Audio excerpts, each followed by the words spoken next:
Alrighty, everybody, welcome to your Challengers Elite Season 1. I am joined by my co-host Connie, and we have got a bang-up matchup here to start things off. We've got SGP Syndicate versus KC Pioneers.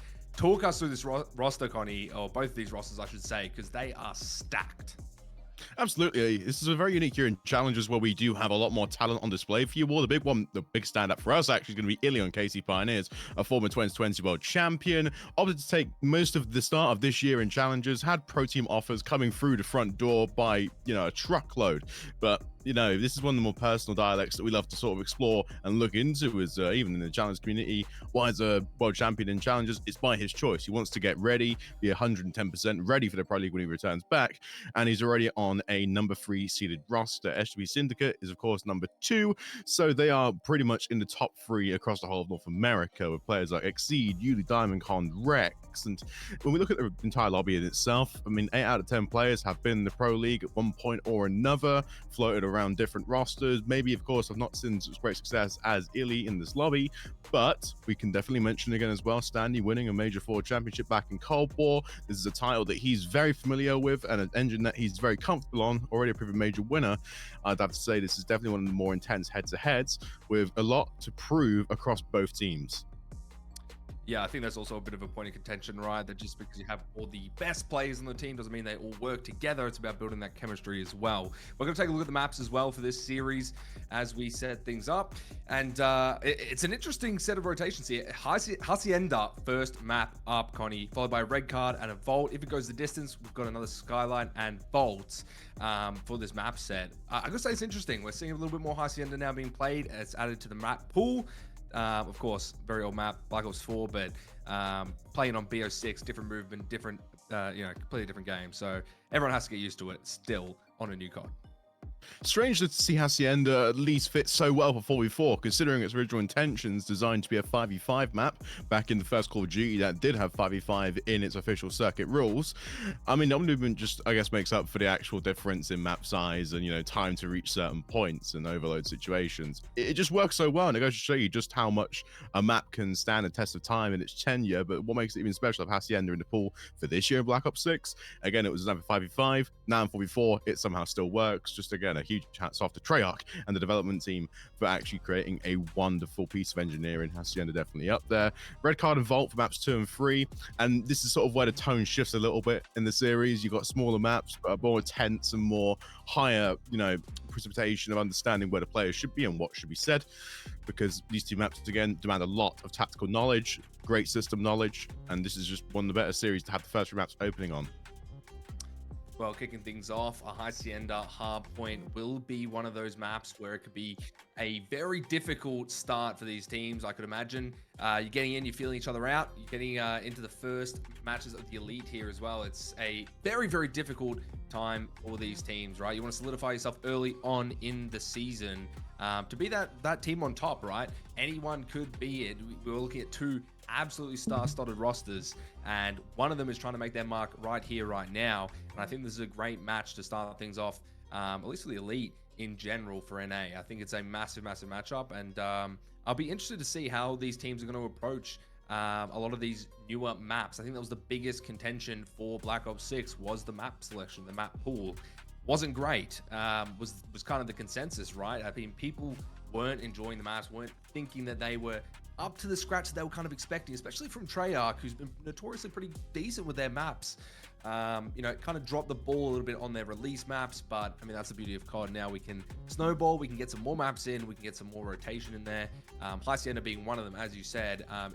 Given it is an older map, it's kind of a reuse of an older map, similar to what we saw Raid in Cold War, but I think if you're coming down to it, you don't always need to innovate a new map half the time, right? You can just stick to the old ones. That's what we want to see, especially seeing some older players here going back to probably their roots here in Black Ops 4.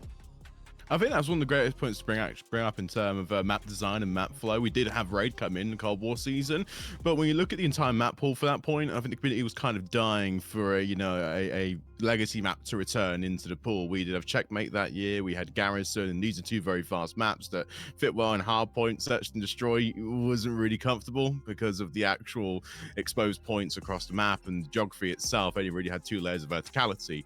I mean, this is sort of why we do see, you know, legacy maps return into the pool, trial titles especially, because when you bring them in and given their reputation as a developer, a lot of nostalgia for the players, a lot of comfort for the viewers to know that what they saw 5 or 6 or 7 years ago, they're going to be seeing again this year. They know what to expect. Gives them a sense of, you know, idea, relatability, and even can start to begin strategy, which always connects to the experience, creates of immersion, which is what the viewer chases. So I'd have to also double up in terms of opening up to a series. Hacienda is just one of the nicer maps to have because of its legacy. Like I use the word so much. I mean, it feels a bit more like a tongue twister nowadays than it does all them years ago.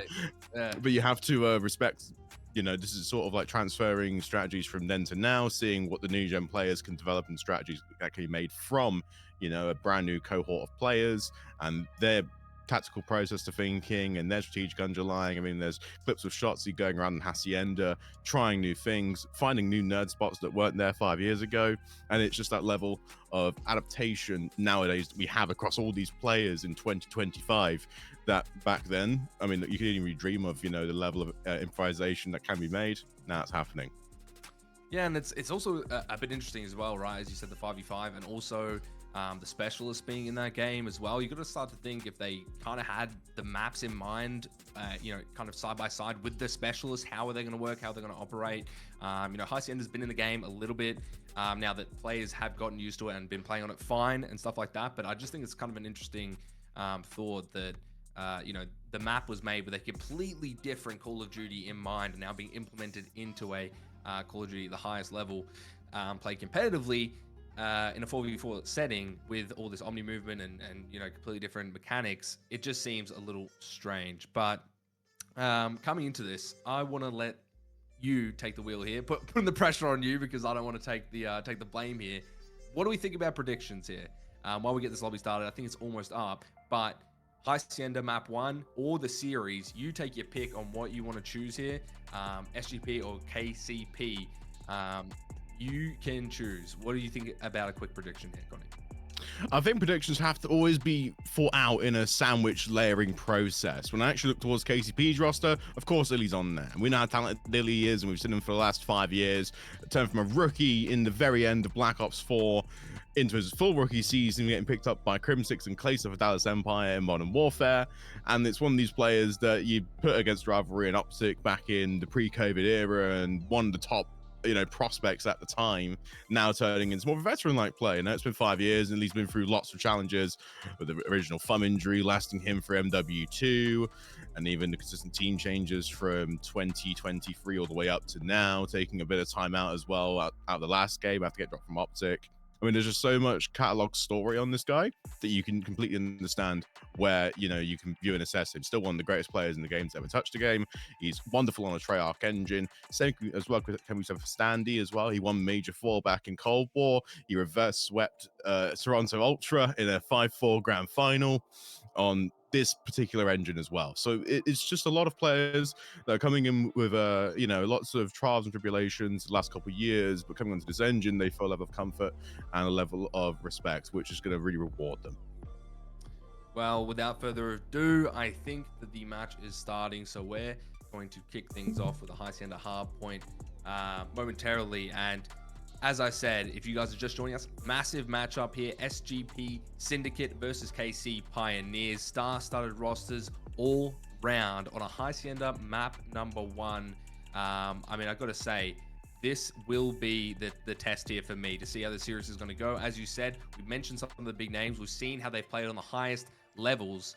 Now we've got to see if they're still going to apply that here. And if that's going to be the case, the trend that's going to be set. So without further ado, let's kick things off. Map number 1, and we've got a reset. Beautiful. Oh, I love it, Connie. I just love it. I just love it, man. It's so good. I love it. I love it. I mean, that's the low-hanging fruit of Call of Duty. You expect to be somewhere and you're somewhere else in the end of it. So I have to respect what can only be done once in a while, and just, you know, apologize for the delays. You do want to get started as much as the players do. It is just the game's fault in this instance. Nothing more can be said or done. And I think it's important to actually, you know, revisit the topic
Alrighty, everybody, welcome back. Apologies for the delays, but we are here and ready for our map number 1 of the Challenger Elites Season 1 here on Hacienda. SGB Syndicate versus KC Pioneers. Going to be a massive matchup. Already P1 underway. KC Pioneers getting some good time. Yep, KC Pioneers in the gold, SGB Syndicate in the pink, and it's actually nice to see that we do see KC Pioneers control the south of the map early on. What this does allow you to do is actually have more access to cut off large areas of the map where you would expect a flip to happen. This is just early spawn control, and great routing from Illy early on. He's conducting the team right now, sticking 3 players to watch the new spawn point of Syndicate, then routing himself back into showroom P2 because they've got 30 seconds here, and why not just ensure yourself ready for the next set of hills? These spawns are coming in, and they're all KC Pioneers. Yeah, trying to fight for P2 now. Illy trying to get that rotation in, not quite.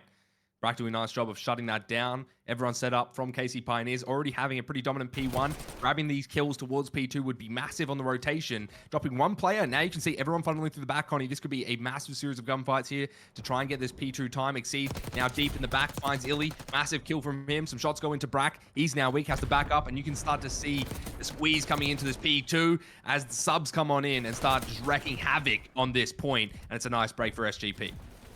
Fantastic move from Brack as well. Exceed picks up the final kill to flip entirely KC Pioneers out over to water. And it's not the ideal situation. They have to rely solely on a kill from Johnny, which doesn't come through to even create the pinch. But it's just a wonderful punishing set from SGP Syndicate. 25 seconds left. And given the way this has gone, KC Pioneers have to make a play call, rotate for new, or try and fight for a bit of scrap time and send 1 player off for new. But that's really where Illy has to make the decision because he's in position to do so. Yeah, KC Pioneers dropping the ball a little bit there on that P2 rotation. Nice break from SGP. Now trying to get through. Standy not quite winning that gunfight on Exceed. Could make this a little bit awkward now with low numbers. Brack trying to stand his ground on towards stairs. Not quite. Subs too much of a presence. Now P3 online. Illy trying to hold his ground on the point.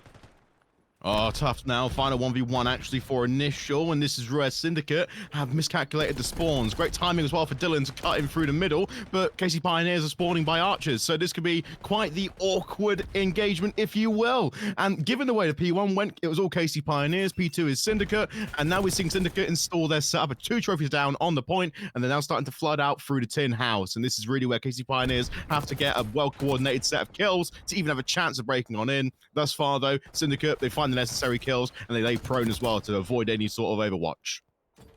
Yeah, they've done a great job of carrying the momentum here. A pretty nasty P1, but carried into the P2 break. Now P3, a lot of time soaked up. Diamondcon able to lock down this objective as well from that AR position. Just those power positions so difficult to deal with for KC Pioneers. And you can see it time and time again, but Standy with the sub. Able to get some nice shots in. Already the rotation now from Illy. And now SGP has to try and climb back into this point and maybe find another miracle break that we saw in P2.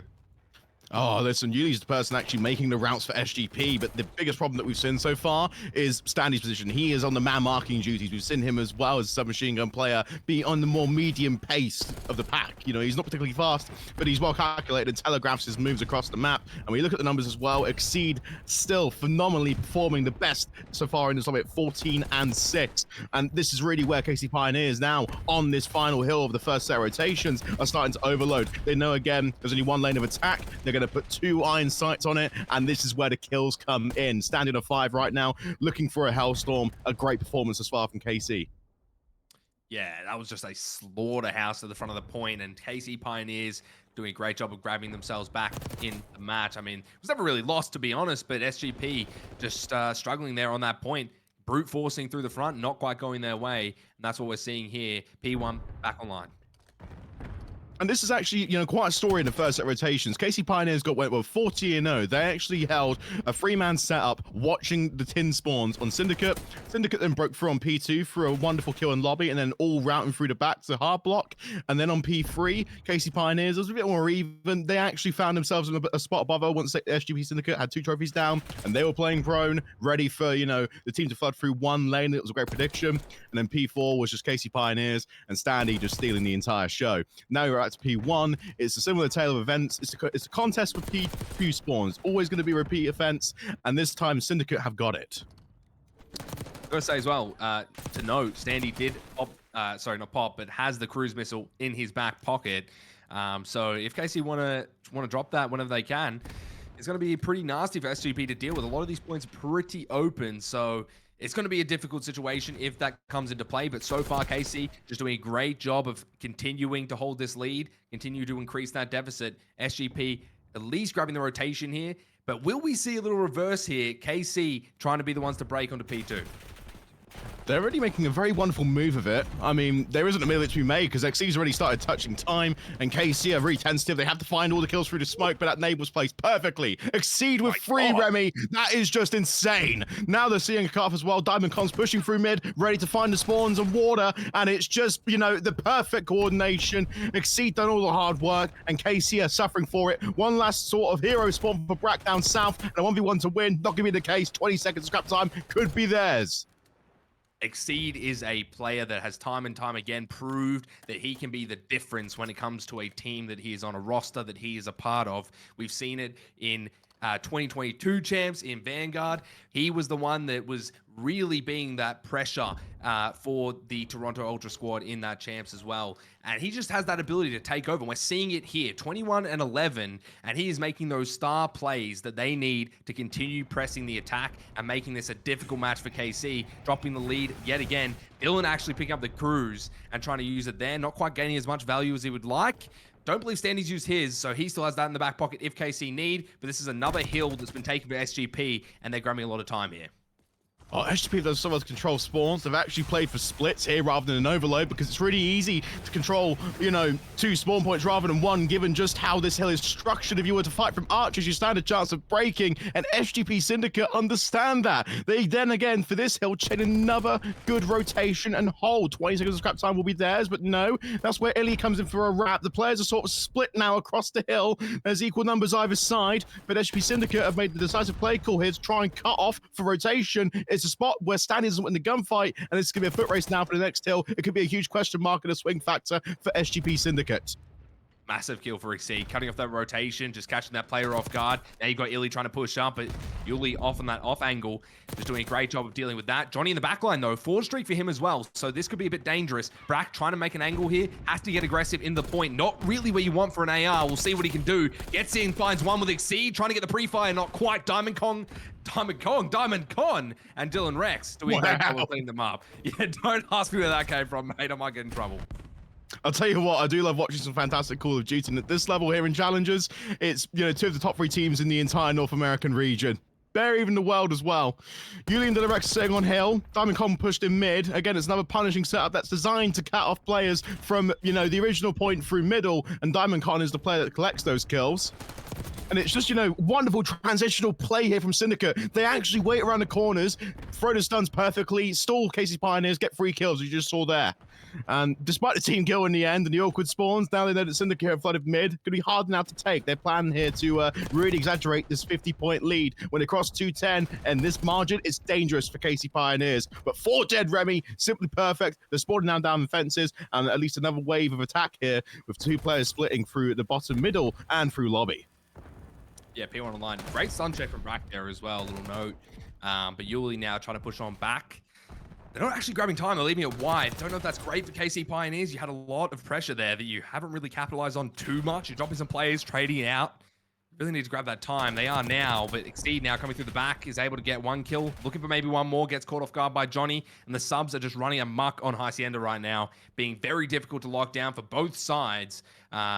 In particular, Exceed and Standy just being a bit of a nuisance here for each other. But Dylan now in the back, trying to play this rotation, has some help from the cavalry here. Johnny playing his life down, is able to find 1, but not quite, gets traded immediately. It's all up to Illy now to try and grab what he can, and that is going to be an SGP hold and a nice rotation from them. But coming into the final 50 points for SGP, they can win it off this. Oh, they're hard blocking as well. Look at what Yuli and Diamondcon are doing. They're actually trying to prevent any sort of fluky spawn down by Fountain for KC Pioneers. They're also just, you know, so locked in. Nobody's throwing trophies. They're all holding up iron sights. I saw the utility belts of 3 players and 3 different cams. And look, they're just simply focusing on the timing rather than preventing a massive team push. It might cost them, but it depends on how well XC can execute and the final push through the front door, because that's really where you see Diamondcon and Dylan Rex execute a wonderful play. We're now across 220. We're edging towards the end of the first map here, Remy. Yeah, great hold by SGP, continuing to extend that lead, grabbing the points where they count. And we're going to see it here yet again. Yuli now trying to make a massive route towards the back. He knows that they're onto him, is making a very tricky route, trying to clear the corners where he can. Now grouping up, trying to find this player in the back line. I believe it's Brack. Exceed finds 2 off the map, and that's what we've seen time and time again in this match. He finds a 3rd as well, Connie, just running havoc on this Hacienda, and that'll be the closer almost. 4 points remaining from SGP taking this map, and you're all but done if you're KC Pioneers. Hanging on for dear life. It's not enough, and that will be it. Oh, a fabulous win. And SGP Syndicate, I mean, after the first set of rotations, it was 50-50. I gave great compliments to the P1 and P4 of KC Pioneers, but their P2 and P3 Syndicates, consistently they found a way to chain it. And it's really the most punishing conversion of hills. The 2 money hills, that if you can chain well, you can ignore scrap time on P4. That's how good it is. But really, Exceed started off strong, allowed the teammates to grow into their own game, activated rather than played selfish. It was just simply a wonderful watch. And at 33 and 21, yeah, the standout for me. 1 minute and 19 in hill time, and a damage around 3.7k. That's the biggest margin in the whole lobby. So that really goes to show you just how impressive it is to see a player who's been in and out of the league for a long, long time in Black Ops return to great form. Yeah, he's a player that has always had that potential, and has always been that catalyst for whatever roster he's in. I'll reiterate it again because he was a standout for me when I saw him live at Champs in 2022, and ever since, following his progress as well. He was just always someone that can pop off, have those moments, and it's not always flashy as well. He can just do what needs to be done, trade his life, play his life, try and make those breaks, maybe play the rotation, stay down in hill. He'll just do whatever it takes for the team to succeed. He's a very selfless player in some aspects, and I think that goes a long way and pays dividends for him on a roster. Here, not great highlight of necessarily the selfless plays, as he was dropping 33 and 21, but he was just playing whatever he needed to play. He was grabbing the 3 pieces when they needed, and he was just having massive, massive impact, and it showed. It showed in the kill feed, it showed in the gameplay, it showed in the score. They won the map, and that'll put SGP up 1-0 now in the series. Going on to a red card search and destroy next. That's going to be one of the more greater vibe shifts that we will have today in this best of 5. We're going from a map again that's very tactical and well laid out and free lane to a map that is very tactical, kind of well laid out, and definitely difficult to predict what everyone actually is in the map. So I think that's sort of the one, like, shining grace, if you will, for red card. It's designed to be tricky. It's great for ARs, and it's great for hiding around corners, and then, you know, escalating to the highest verticality point on the map in 3 seconds. It's got lots of staircases. It's quite easy with on movement as well, to actually, you know, camera through doors, camera through the stadium, and even, you know, actually predict what early setups might look like. We've seen most of the contests, or at least the heavy plant percentage, go towards B and the VIP office. That is where most of the head-to-head fights will take place. It's sometimes where you see even like delayed starts, or even, you know, no kills or no trades going across the map for the first 30 seconds. When we see it on A, it's usually 1vx situations. So that sort of is how you understand and how you really sort of digest where the tactics are in this map. It's just placed between 2 bomb sites, one of which you can get hit as a team, and one of which we tend to see more post plants in the 1vx, because it is a wraparound and it's very easy to hold given its open area situation, and AR can do the job just fine. Yeah, and I think the red card as a map in general can allow those players to play a bit more passively, right? Just rely on those ARs, those gun skills. We've seen Illy can be just so dominant on the AR, COD to COD even, not necessarily just in Black Ops 6, but when you've got an AR like that, you want to utilize him, and I think that red card is a map that can really shine there. It's very hard to make those kind of clutch, shifty, nifty sub routes that you might be looking for on some other maps, such as like maybe Skyline. But yeah, red card, it allows those high engagements, those long engagements for the ARs to really shine. So I'll be expecting a lot here, potentially out of Illy or DiamondCon. Have my eyes on them going into this, but yeah, look, I'm not sure. Maybe we'll see another sub masterclass, because what we saw on that Hacienda was incredible, coming out of the subs just in general. Mind you, a little bit more geared towards the sub on that map, obviously, but maybe we'll see it again. Maybe they're feeling hot, and maybe the search and destroy might be their game mode.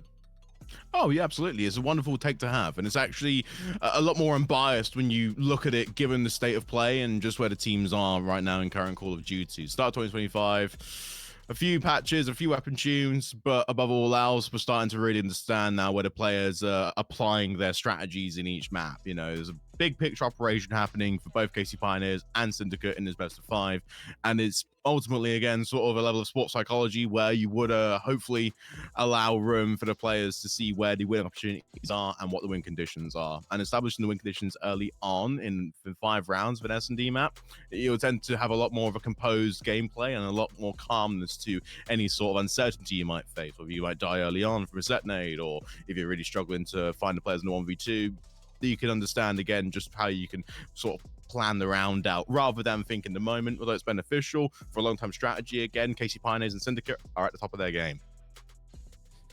And I got to say as well, Search and Destroy as a game mode, right? Switching things up.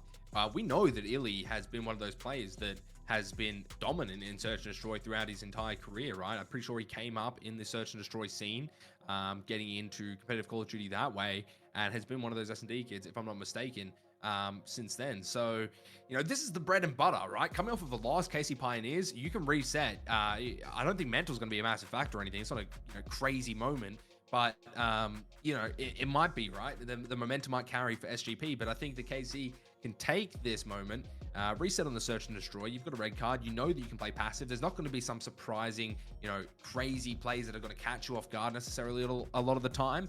And I think that you can be pretty consistent here. I think this is a nice match to get KC Pioneers back in it, because I'm expecting to see this go the distance. I'd be very surprised to see this in a 3-0, 3-1 fashion for SGP. I would be expecting this to go a map 5 based on the rosters, based on how they played in previous Call of Duties and also Black Ops 6. But whether or not that will happen here on this particular matchup, on this particular day, will be yet to be seen. But I believe that we're getting into the map number 2 here shortly. It's going to be a red card Search and Destroy if you're just joining us. And SGP up 1-0 with a very nice Hacienda hard point. Now coming into the Search and Destroy, we're going to get into map number 2 here, red card. Let's lock in, ladies and gentlemen.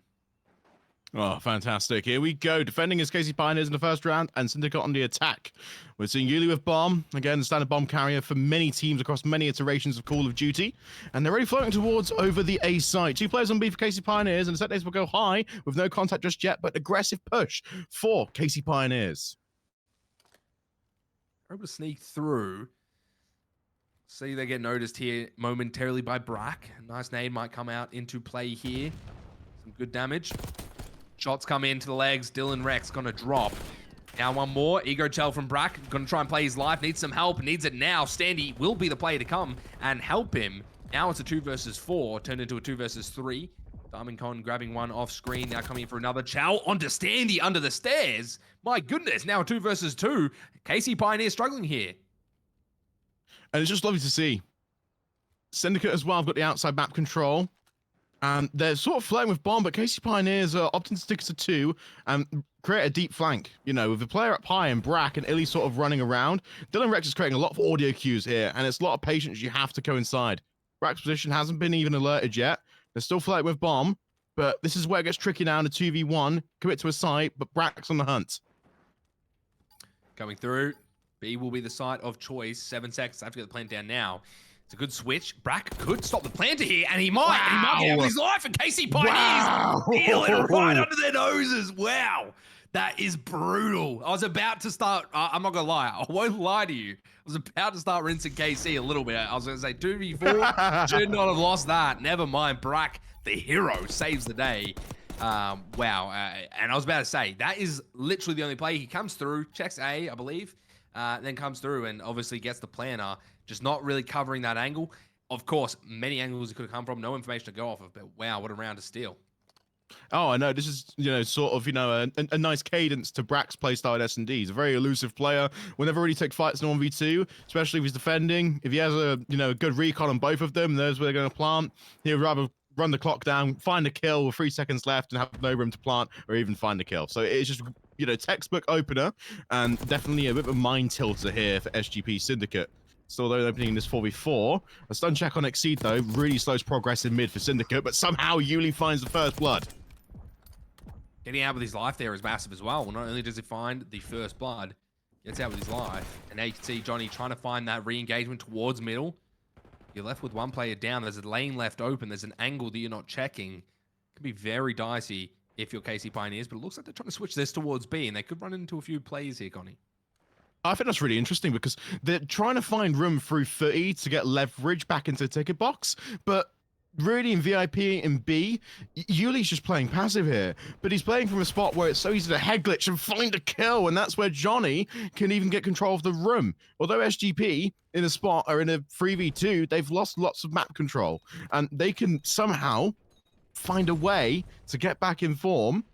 It might open up the room because Johnny's got a full utility belt here, can easily hold on his own for 20 seconds and fire in for Brack to be reinforcement. Yeah, Johnny's getting pressured out though. Post plant in effect, 30 seconds on the clock. You can see SGP coming together here.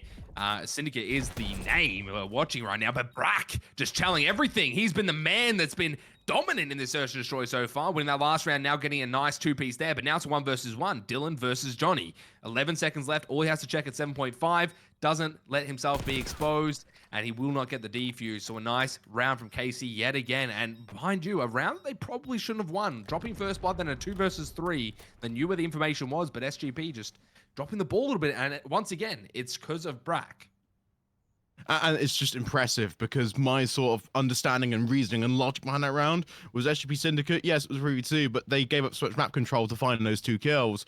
KC Pioneers just had to hold position and wait for reinforcements to then know and predict, given the geography of the map, which lanes are SGP going to hit and how we're going to get our kills that way. It was just wonderful telegraphing of the round and great thought process to have. And back-to-back rounds where it was just running on the clock and planting bomb, which is quite a confusing one for SGP. And early on, Diamond Kong's been tagged up, and they start to aggress now towards VIP as a 4-stack. Wow, this is not going to be easy, but Dylan in the back trying to get a few kills. Illy, though, the one to strike. Now it's all up to Diamond Kong in a 1 versus 3. Will get dropped as well, and KC Pioneers coming back strong on the Search and Destroy. I said we might see it, and lo and behold, here we are, 3-0. What a series of events here for KC Pioneers.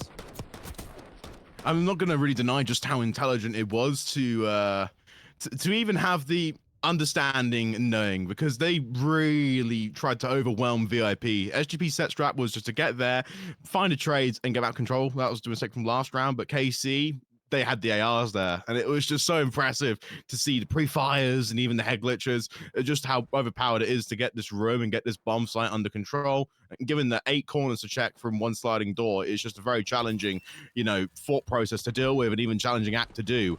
But so far, lots of vertical coverage from SGP. Johnny gets first blood, but no control so far on the site because Yuli can now wrap around and create all these problems. 3 straight kills for SGP. It's all under Illy here. Wow, what a play that was from Yuli. Just get aggressive. The subs coming into play. Illy, 1 versus 3. There's a man to do it from KC Pioneers. It would be world champ. But can we see it here yet again? 1 versus 3. KC Pioneers yet to drop around. This would be a miracle if there was one, Connie, but now he's swinging it to B. A perfect read as well. 40 seconds left. Has to get it down. Must deploy a trophy too, just to understand where the overload is, because that's what SGP have with a 3-1 lead in player count. And Illy's actually going to be playing an awkward glitch here on the door. And this is where you have to predict, a 50-50. He can come in through the left here through balcony, or all the team can push through here into his iron sights. It's a huge risk and a huge gamble. If it pays off well, it's 2 free kills and a 1v1. Well, the timing though, unfortunate timing. He's going to try and re-wrap.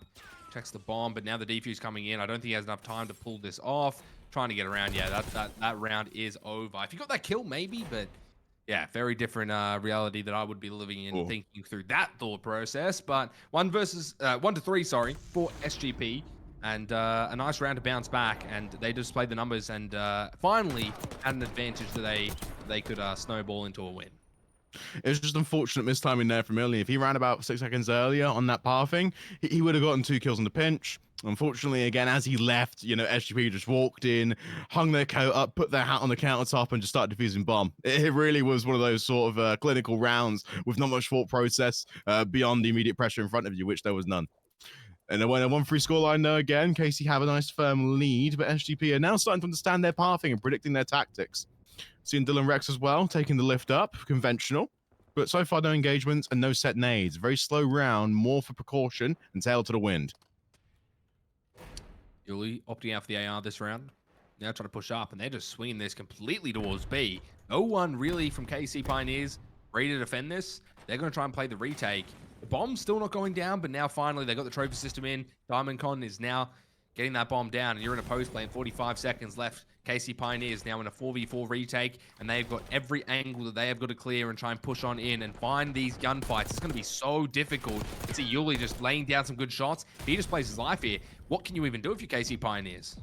Absolutely nothing. 28 seconds left to go. Johnny finally draws that first blood. A slow round has finally reached its climactic ending. Wow, this is SGP Syndicate finding the perfect lines and just really forcing the final decision to be made by their opponents. A really punishing round, and what a way to actually close the deficit.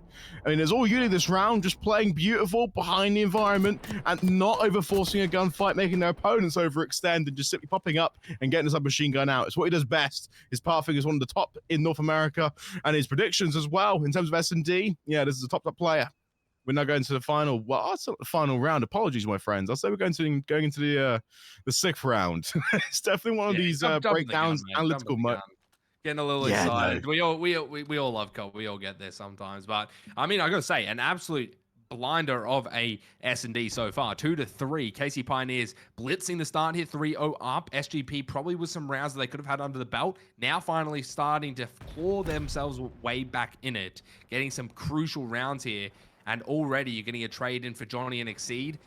Illy grabbing one back there for KC Pioneers. Standy still trying to dive towards the bomb. Does actually potentially get it down here. So a 3 versus 3 as Dylan tries to get a nice kill towards A.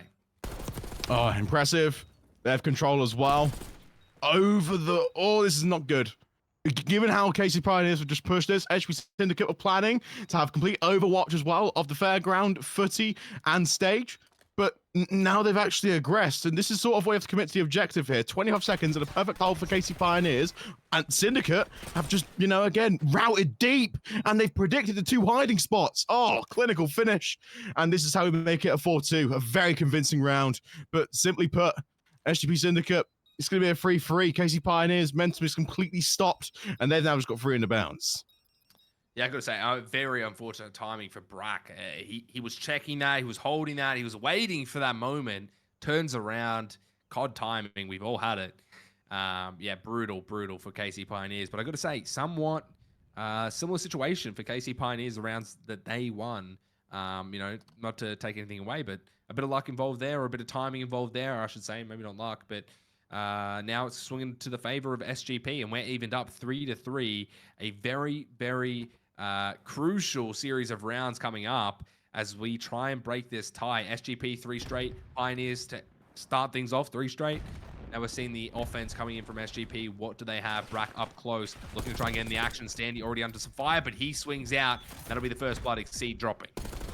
Now we see the actual game plan for Syndicate start to unravel, and this is where it becomes a problem. They were trying to float bomb to either side where there was less pressure, but with 2 straight kills from 2 different points, they're now going to be forced back into their own spawn with an incredibly stalled push. And this allows room now for KC Pioneers with 4 players to get really aggressive, start applying the pressure, really putting SGP Syndicate now into one final unwarranted decision that they don't want to go, and that right there is over stadium side to the dreaded VIP booth.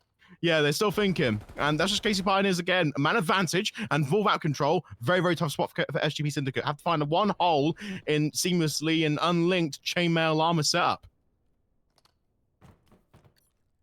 2 versus 4. Still get to get the bomb down. Diamondcon now left in a 1 versus 4. It's all she wrote. KC Pioneers break the curse. Now go up 4-3 and grab that lead yet again. Just when SGP brought it back to an equalizer. And a great series of kills from Brack in particular, I gotta say. He started things off with the first blood, comes in, is able to play his life. Everyone playing flawlessly on the side of KC Pioneers, so a great round there. And never mind, I was tripped out. I thought I was just gonna eat my words, but it was not SGP Syndicate. So now coming in, it is going to be an offense from KC Pioneers. We're gonna see if SGP Syndicate can defend. Now we're at the point of the match where any sort of set strategy you might have had before the game, yeah, now at this point you're just relying solid intuition and a couple straps in the playbook. It really has been a wonderful exercise here of S&D for both teams. Both teams are very high level in this game mode. Lots of experience, lots of thousands of dollars won in this game mode. So it just opens up lots of opportunity here for players to learn. But simply put, a fight for VIP this round is definitely a hallmark I wouldn't have had in the previous 7 to 8 rounds. Really impressive take, but it's a single trade and Standy's final answer that opens up a little bit of an overwhelming force now for KC Pioneers to get some control. Yeah, shots going out. He's just going to stick the bomb. He's got a lot more players here. 3 versus 2. Exceed and Dylan Rex now trying to take this site. It'll be very difficult. Some shots going out, but they're not finding the angle. All 3 players from KC Pioneers stacked towards the same sort of location here. Of course, defending the bomb, but also trying to play each other's angles. And this will be very awkward if Illy gets caught out. But Standy and Brack holding in this inner area while Illy's holding the outside. It's going to be a very difficult setup to break. Dylan's going to try. He's able to find one. Almost finding the second. Runs out of bullets. Now it's up to Exceed. He's going to try and turn on the Jets. 17 seconds left on the clock. It's almost done and dusted here. And I think it will be. No one giving up the position. And KC Pioneers taking us to a match point 5-3. So that was a really interesting and complex round. Both teams were fighting for control in VIP. It was a 2-1 trade to KC Pioneers, and then a couple rounds later is where I think Illy understood the timing, made the early cutoff through Stadium, and just had the complete pathing and route of SGP. It was a very tilting round to lose. It's one of which, again, where you're not really ready in the final heat at the moment when you need your gun up, and it's just now going to be, you know, the sort of closing chapters, if you will. It's 5-3, KC Pioneers, 1 round to make it 1-1 in the series, push to a potential map 4. And they're already pushing well here. For HB with bomb, they want to go towards ticket, but they want to apply the same strat again. They want to feel out the bombs, feel out where most of the players from KC are, and then push. It's an overload strat, and it's working well. Standy's first blood is the answer to the call. Back now in 3 versus 4. Diamondcon with the bomb, looking to try and swing this to A. Maybe get it in, but Yuli will drop off screen. Sorry, Exceed. Now it's a 2 versus 4 that they have to try and eliminate these players. Only going to find one. And now Diamondcon left on his own yet again. And this is for the last round of the Search and Destroy. This could be a tied series. Diamondcon under some heavy pressure, and that is it. An anticlimactic finish. That's all that matters. It's all you need. Now 1 apiece in this series. And a very, very convincing Search and Destroy from KC Pioneers. Started off a little shaky, you know, with that first round and the second. But, I mean, they were convincing there. Had some very, very great plays, and it paid off. I mean, I'm a bit more interested to see just how it was broken down round by round. But, I mean, if we're actually looking overall at the numbers, I think Brack was definitely the standout for HB Syndicate. 1.1k damage, Dylan Rex as well. Another good one at 1.2k. I mean, the damage is probably the best sort of stat to look at in terms of how much impact are you having against the opposition, given that it is telemetry and intrinsic value. You know, you're not going to argue against KD if, you know, someone's gone like 10-2, but they've got half the damage of someone else. Then obviously they understand the team dynamics a little bit better, and you understand just sort of who's being at the front line every single gunfight and taking the most risks to get the best reward for his team. And Dylan Rex and Brack are on opposing sides, but both of which share the same responsibility. So it was more of a match between them as well, and even the tactics and coordinating it well. I understand why Casey got the win. It is 1-1 in the series. We float over now to Vault Control, Remy, which definitely is going to open up a few more question marks, I'd say, at this point for both teams and where their strategies might be placed.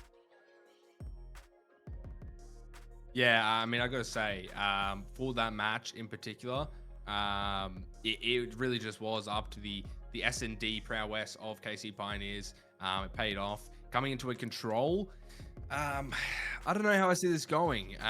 It's just a very interesting series so far, and kind of what we expected, seeing the rosters on paper, and now playing out exactly how I would expect, at least. Coming into a Vault Control, though, it's going to be a bit interesting. I don't know how this is really going to swing. We've seen some good moments from both of these teams in where their strengths and weaknesses are. We can start to see a trend being set here. But I just think the SMGs really, really impactful from the side of SGP so far. The potential's there for KC Pioneers, but coming to a Vault, those SMGs are finally able to let loose that you wouldn't really have seen on Red Card because of how long range it is and how isolated those gunfights are. It's very awkward to get the SMG off. Now going to a Vault, a lot more potential, especially on a control. So I kind of see this being a bit of an SGP sided map, but I think it's still up for contention anyways. I really do think it's going to the map 5, as we've seen from the S&D so far. Yeah, there's no denying just how important that Search and Destroy is at this point now to KC Pioneers, given that Ordinary is a respawn. Maybe if we float over to the Vault again, they might go back to back and get 2 S&Ds in this map and, make it even more of a punishment to HP Syndicate. But when it comes to Vault and strategies and tactics, the ARs on the outer extremities of the map always go very unsung. Definitely really important to have the better AR in your team than the better submachine gun on Vault. I do feel like at times when you fight from mid-control again, it's nice to have someone like a Shotzzy, a Kleenex, someone that's really fast and can float around the middle and then cut off, players that are trying to get in and just be a nuisance, be quite ratty and just distract from an overall objective. But at the same time, the ARs on Vault, they get a lot more. They have the ability to control a whole lane, which is really important in Vault, because although it's 3 lanes, it feels like 2. You have the whole outside of the map and then the one palace in the middle. The geography is so strange, and it only really works well if you can understand where to eject yourself from Central Palace. That's where I feel like if we do go head to head, the first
Alrighty, everybody, welcome back. We are here for map 3. KC Pioneers, SGP Syndicate. If you're just joining us, 1-1 in the series so far. SGP taking the hard point. Pioneers climbing back on the Search and Destroy. Now, control on Vault. Will be an attack coming out from Pioneers, if I'm not mistaken. Already going for this early B hit, something we don't see all too often.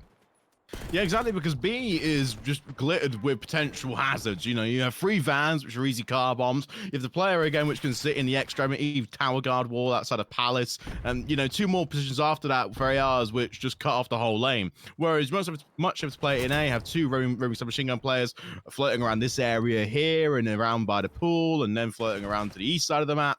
It's just an opening, but the break off was a strategy for KC Pioneers to get as much as possible off of this point, and then fully commit to A, and then have a lot less room to wiggle around for the final closing moments. Yeah, and I think it's costed them a little bit. I mean, going for the unfavored zone is nothing, you know, revolutionary in control, but you can see here, it's just costed them so much resource here. All their lives being depleted, a lot of time as well. Yuli in the back line with the help of Dylan Rex, just making it chaos for Pioneers. Now they've got to try and just brute force themselves away onto the A zone, and it's not going to be easy. You have all the setup here. You have Exceed dropping 2 pieces as well, maybe even a third because he feels like it. It's just disgusting. 13 seconds left on the clock, and this might be the quickest round of control we've seen yet on Vault. 0 ticks, really 0 progress, and 0 impact so far on the Vault. 9-20, and that was just, you know, the result of KC Pioneers gambling on one strategy from the very start of the opening round. Not impressive. SGP Syndicate, they punished straight away. They got the 4 wipe almost immediately, and then installed their own counter setup. And it just was not any chance to look through the window or even be in the same room as the team that has won that round. Exceed 8-2 to open up. Very, very, very strong performance, even in the first round as well. Those numbers you'd see by round 2 or 3. But that shows you don't mean business here and responding after a terrible SMG loss in the last map. And that respawn is definitely their game mode. So let's just actually understand what more could be done in the start of this round and how the break off might be. Because ultimately, with KC Pioneers and their caliber and talent, it could go either way this map. We've stated it before in the pre-show. We've stated it before, even so, in the head-to-head look. But 3 settings over the top, Remy, is a wonderful start for an early first blood. Got to say as well, Exceed on a 5 streak, so the cruise is looking good. See Standy now as well. Might be the first engagement. Diamond Con actually winning that. Wow, just ripping the head off Standy there. They're in on the A zone. They're grabbing some ticks. Dylan Rex as well with the AR, able to get Illy. Now that B zone lane is opened up, and it's going to be really difficult. At least they stopped Exceed from grabbing that streak. That's one saving grace, but now you can start to see the spawn trap maybe coming in, that B zone underway. A lot of little plans are coming into effect, Connie, and it's making this a nightmare for KC Pioneers.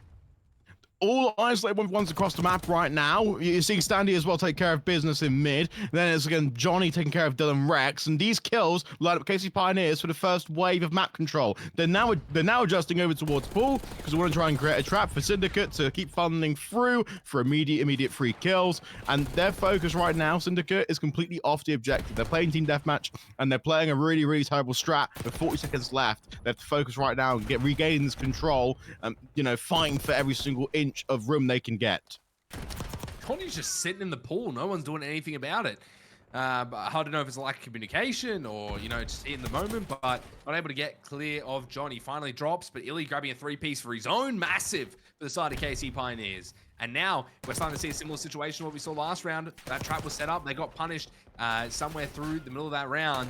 And now Dylan is the last remaining hope to push this A zone off of that wave. Got Diamond Con here. He's got an AR. There's not much you can do. 8 seconds left. And KC Pioneers striking back with another dominant round of their own. And Illy actually going on a 7 streak towards the end of this round. Make it an 8. Almost grabbing out the pistol, but does die. I don't know about that. I feel like you could have played your life there. It was almost no time, but heat of the moment. Again, hindsight's 2020. Yeah, absolutely. I mean, there's a 7 streak in its own. It's still really impressive, Remy. He was 3-10 up to that point, and then fully turned on the afterburners. The jet engines left him in the dust. And even so, his job is just to apply pressure through that one exit. They know at any point, if there are 3 players pushing from Syndicate, they can still time potentially still hold on to the round. So it doesn't matter what weapon it is, it's just getting the pressure there and getting teammates ready again to step across fire. So it's just tying it up well. Both teams are clearly very strong in defending. Still waiting for the one attacking round where we see KC Pioneers have more creativity in their break-off, but SGP are more conservative and reserve even more utility. And the break-off is no different here. They all throw nades towards the middle. Coming in, Johnny, trying to get those first engagements contested already. They do a good job of clearing, though. We saw KC Pioneers struggling. They're doing a little bit of a slower start, a little bit more of a fundamental start. Stock standard. They get themselves on the A zone, and maybe we might see the first tick of this entire control coming through here shortly, and it will come through. So A zone finally has a tick, finally some progress going on, and we might finally see some sort of attacking round prowess here from either of the teams. And Brack, wow, he is slip and sliding with that Omni movement, making good use of it. Being a nightmare here for SGP. And 24 to 22, they've got a lot of lives going into this B zone, and they've got A completely locked in. Kansas City up to actually bunker up on the point, and the trades unfortunately don't go SGP's way. Diamondcon knows right around the outside. Hang on a second, now they can push through the middle and start installing a spawn trap. Look at the funnel here as well. Yuli crosses beyond Paul into the back spawn. Now KC Pioneers are actually going to be lambs to a slaughter. But this is really where you see the pickups going well. Exceed runs down to the south side, and they're just, chipping away at kills. This is beautiful. Still somehow, there's only a 2 life differential, but a big stall on time. And KC Pioneers already have A. 90 seconds away for B. Very plausible. Brack playing around the outside, coordinating well with Illy, and they can break onto this. They have to explode the vans, though, because they're, just waiting to be, a walking disaster around those black vans unexploded. Yeah, very difficult, but they do get the first tick on B, and it's already a great attacking round from KC Pioneers, enough to lock them in at least that round 5 defense that they might be hoping for. Illy around the outside, now able to grab some good kills as well. Brack getting some help on in, and this is the second tick, maybe even a third. It could be a 6-tick attack. No one can touch this point. No one can get near, and this is going to be KC Pioneers running away with an attacking round, and a very, very dominant attacking round at that. They got caught in this trap a little bit, but it cost them. They punished instantly. They were able to get in that B zone and make them pay for it. Absolutely brilliant SMG gameplay here from Brack. Shoulders the corner, turn around, 360. Cop that, Dylan. Wow, what a play that was from Brack as well. KC Pioneers looking good right now, just moving around this map and making it a 2-1. Now 1 round away, and they're on defense, and they probably get defense round 11 if it goes down to kills, and that would be given that SGP gets a 6-tick attack here. Oh, yes. Those are the conditions now to win. Then that's where SGP Syndicate have to reevaluate the strategy. Putting 2 trophies in mid, perfect block. How can they press around the outside? Illy finds that first blood, and they're already pressing early on. A zone at least underway. We've seen this before, but they need to hold. Gets broken. Be very, very dangerous for them. Dylan able to find one up top. Standy hasn't been seen yet. Does try and get the shots in, not quite the kill. But Exceed's just soaking up this time. Soaking up this zone, getting this tick. And he gets a nice kill towards Johnny in the back. And this might be a very comfortable A zone capture, allowing as much time as they can towards B. And a very different side of the attacks that we've seen from both KC Pioneers and now SGP Syndicate. It's just one-upping each other round after round. And now that A zone secured, you got 3 ticks, 2 minutes, and 26 lives to try and take this B zone. I'm really intrigued here, Remy. Look at this route here from Exceed. He's risking it early on, although the kill doesn't actually go his way. We've seen the creativity from Syndicate here to try and convert. They want to try and explore all the areas of the map. The biggest cutoffs, the easier way to get a trap initiated, and there are a lot of trust being put on the submachine gun players for Syndicate to open it up. This is where Pioneers now are starting to put the ARs in these positions and create a trap. It's just wonderful counterintuity that KC Pioneers have really, really lackluster from so far. But Syndicate can now find an opening in the north side of the map. A big pinch here as well from Standy is the one disrupting factor. Wow, Yuli actually telling out and grabbing that kill is massive. Completely eliminates that AR presence. They know no one's on that outer lane now. You can get an AR set up there potentially, but someone else is in the back line. It's going to be Standy. just being a nuisance. Player after player from KC Pioneers is at least stalling the time towards the backline and just cutting off a lot of these players and this time and these lives really to work with. And it's just become so difficult, even if it's a staggered kind of trap. It's just burning the resources that they can use to try and take this B zone, and it is becoming so difficult. You've got Johnny towards the back, trying to get a few kills, not going to quite go his way. Instead, he gets caught in the middle. Exceed still doing some great things with the sub. Going to be difficult, though. They finally get themselves on B. Lovely, impressive take. And what's Johnny doing here? Oh, trying to break on through. No chance to open. Everyone's flooding towards the point. There's still room for SGP Syndicate to actually touch, but KC Pioneers have found calves. 1v1's being won by Illy, and a full utility belt as well. They can still apply pressure. Good name from Dibacon might flush Lily out. He does drop and Exceed. Grabs a nice two-piece off screen. Dylan Rex now in. Trying to grab this trophy system down. Maybe find someone towards the bottom vault. Just checking the angles. But so many players are dropping. One tick coming through. Dylan trying to play his life. It's a 10-8. Not quite too easy. Very awkward still. You've got so many gunfights happening around the map, and they can just bunker down with these ARs. You can see how much impact Illy's having on said gun. 10-6, 25 seconds. It's not going to probably come down to lives for SGP. They're probably not going to get that many kills towards KC Pioneers. You've got to try and go for the ticks, get yourselves in. Illy's here to shut everything down, though. Time and time again, he's been the factor, and he will be here yet again. And this could be Pioneers taking a second map and taking this series to a 2-1. Dylan doing everything he could, but it's not enough. KC Pioneers going up 2-1 in the series, 3-1 in the control, and now looking like they've hit some form. We are going to go back to another hard point after this, but so far looking very, very solid, Connie. Different to what we saw in the first map on the Hacienda. And a final map breakdown as well. 4 rounds played total. SGP won the opening, but 3 on the bounce for KC Pioneers. We go to show you as well just how strong they were in both the attacking rounds and especially the defending rounds. They really had lots of engineered strategies, and they were really risking it early on. We saw in the first round as well, where they all committed towards B straight away. And as a commentator, and even as a casual watching at home, not really, you know, the first call of order or even your appetizer you want to have off the menu. Just way too risky and way too easy to get trapped straight off the rip. But they're willing to explore it against, you know, the second best team in North America, just because they want to experience at least, you know, a brand new strategy, but also improve their whole game. So that is just one of the exciting openings that we've had. But I really think as well, given just how it goes to show, they are looking strong in controls. The hard point though is still question mark, and SGP have already proven that they've won an early one today. Yeah, and we're gonna go to a hard point next. I believe it's Skyline. So yeah, we've got a hard point. Yeah, this is gonna be a bit mixy. I can expect to see a lot of gunfights here and some pretty crazy plays. I think Skyline is a bit of a fan favorite in terms of the map pool right now for hard point.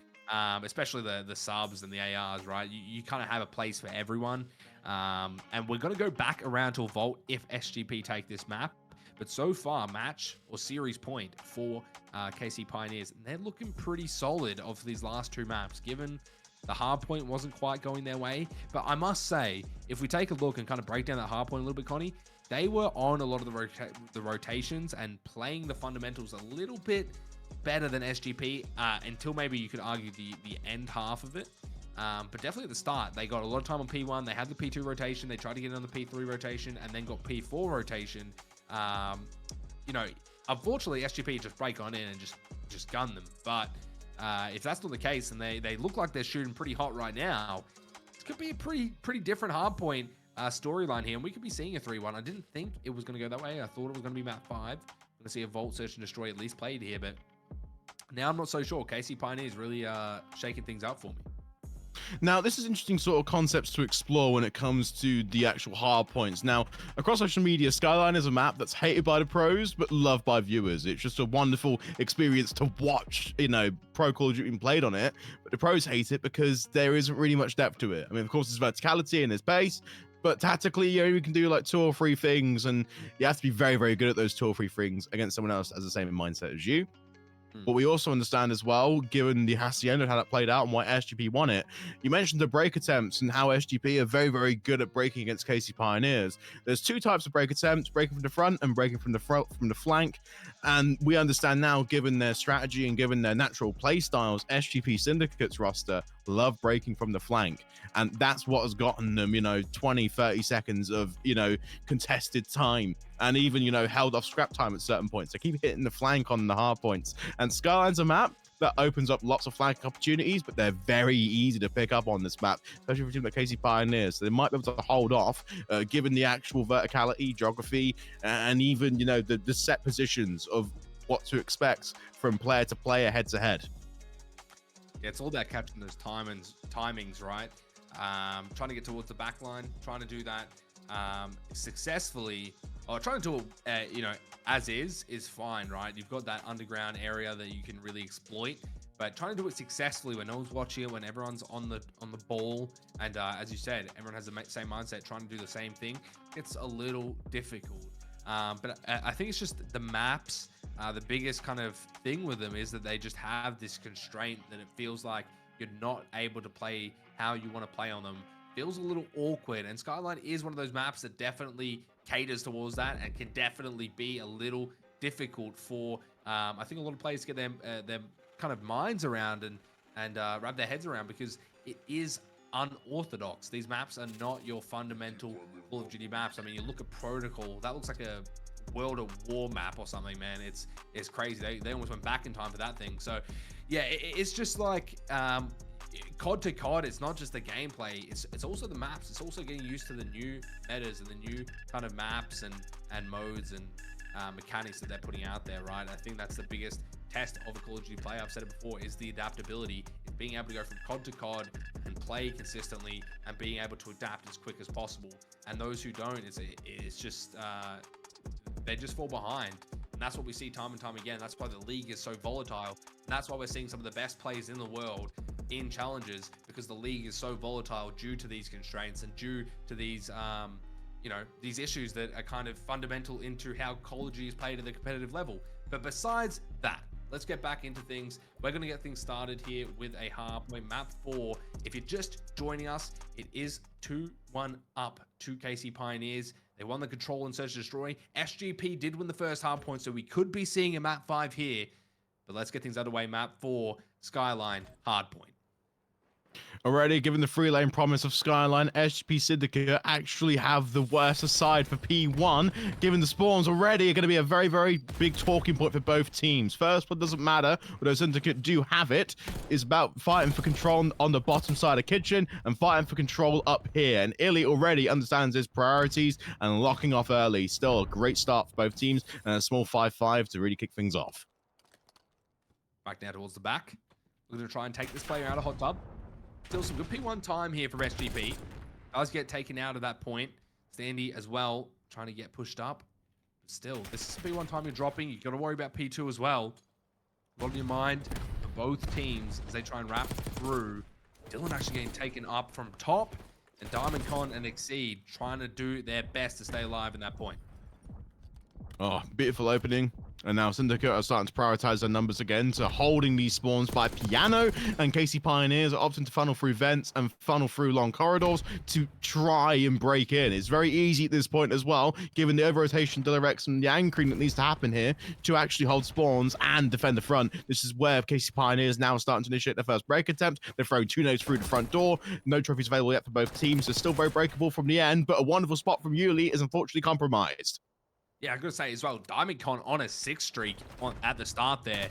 Expecting him to do a little bit more, maybe get that streak on board, not quite, but still having a phenomenal start for SGP, and they're continuing to rack up time and continue to play these kills. The rotation is in for KC Pioneers, so they're at least trying to set up towards new, but it's so awkward. This map is surprisingly small when you're trying to get on the rotations, and it can fumble at any moment. Fortunately for KC Pioneers, that doesn't happen. Standy Illy grabbing some good time on the scrap and also grabbing a 4-man down, as well as the rotation towards new.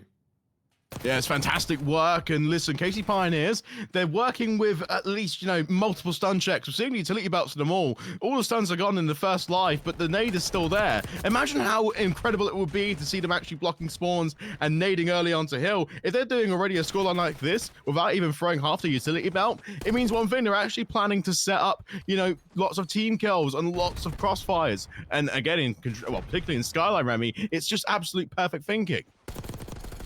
Oh, look at that angle from Dylan. Just fine. Some sort of angle there was impressive, but Exceed now capitalizing on that, able to find 3 with the help of Dylan. And beautiful stuff, might I say, from SGP.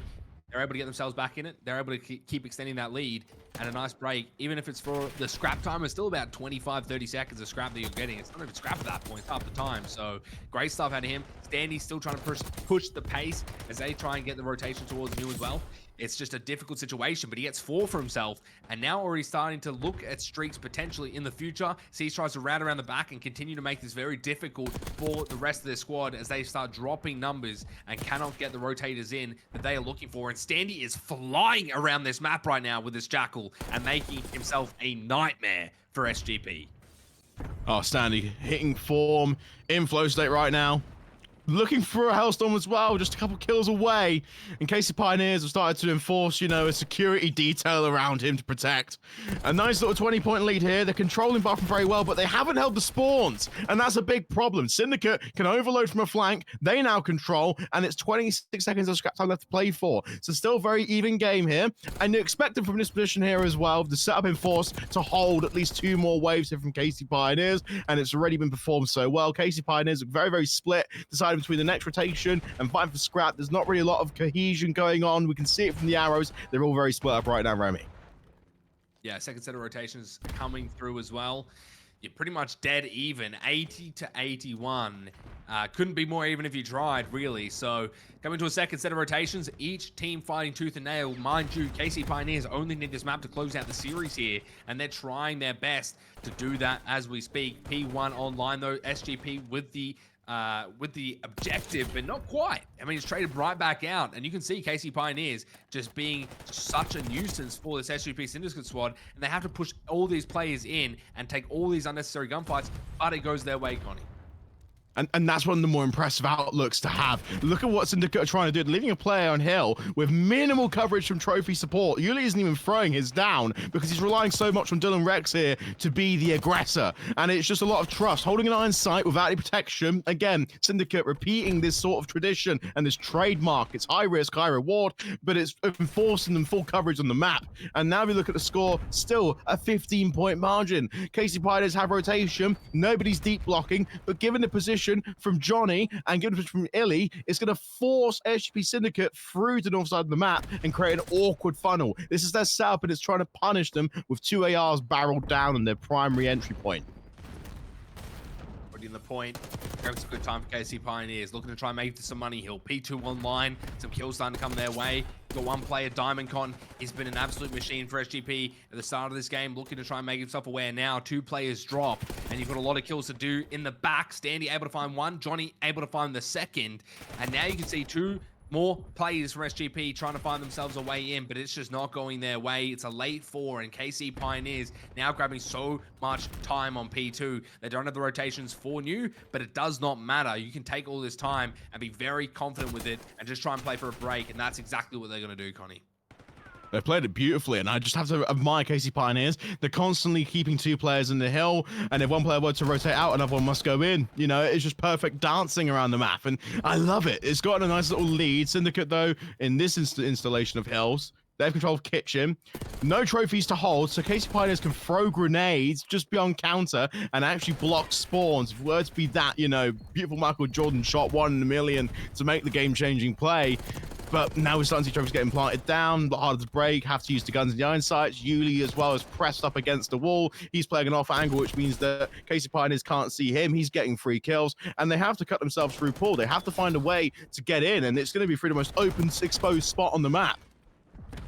Wow, Exceed Some nice kills going his way. Yuli able to get one more as well. SGP, after a pretty dominant P2 from KC Pioneers, they strike right back here on P3. And they're grabbing some big time and at least getting a little bit less of that lead taken away from them. Now getting the spawns for new as well. This could be very dangerous for KC Pioneers. They've chained these hills together very well, and having those spawns might not be a negative. You drop that P2 time, but if you're able to chain these two hills together, you'll have the advantage. And that's what we're seeing out of SGP. It's all going to be up to Standy and these players trying to funnel through the back line as they come off spawn to try and make this break.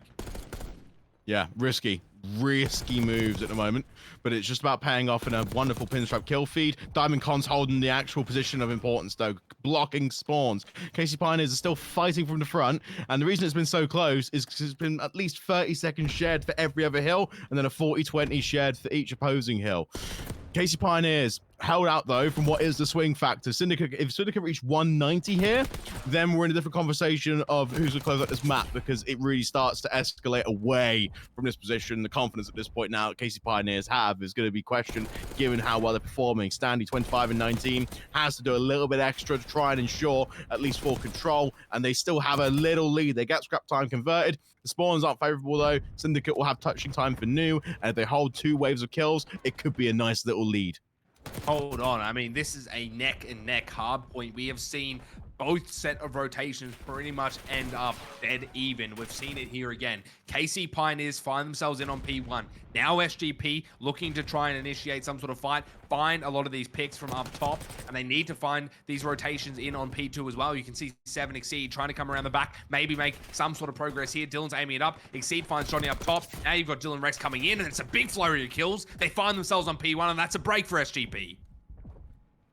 Perfect timing. Dylan Rex is doing all the hard work, just holding his life in this instance. The rotation has to be questioned as well, but this scrap time again. KC Pioneers get it. This is escalation I was talking about. 50-point margin, 20 points to close out this map and close out the series. 230 is a great prospect, and they are playing with such confidence right now. The only real issue is Syndicate are doubling up on rotations. They've got control now of Bathroom, and this is where you start to ask the big questions. This is where Syndicate has to have one player deep blocking, but look at their setup, Remy. They have no one deep blocking. They're relying on Uni to watch the backside. Wow, and they push so many players up here from SGP. They're still trying to get players across, but Exceed has to be dealt with. The shot's not good, but he gets one and now stalls it for P2. They're still grabbing a lot of time here. It's 15 seconds that's gone SGP's way.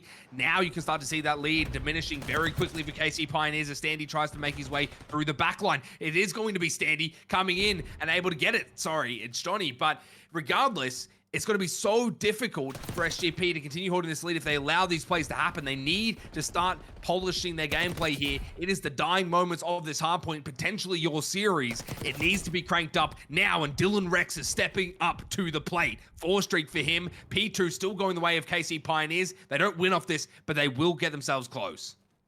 Oh my goodness me, 230 to 206.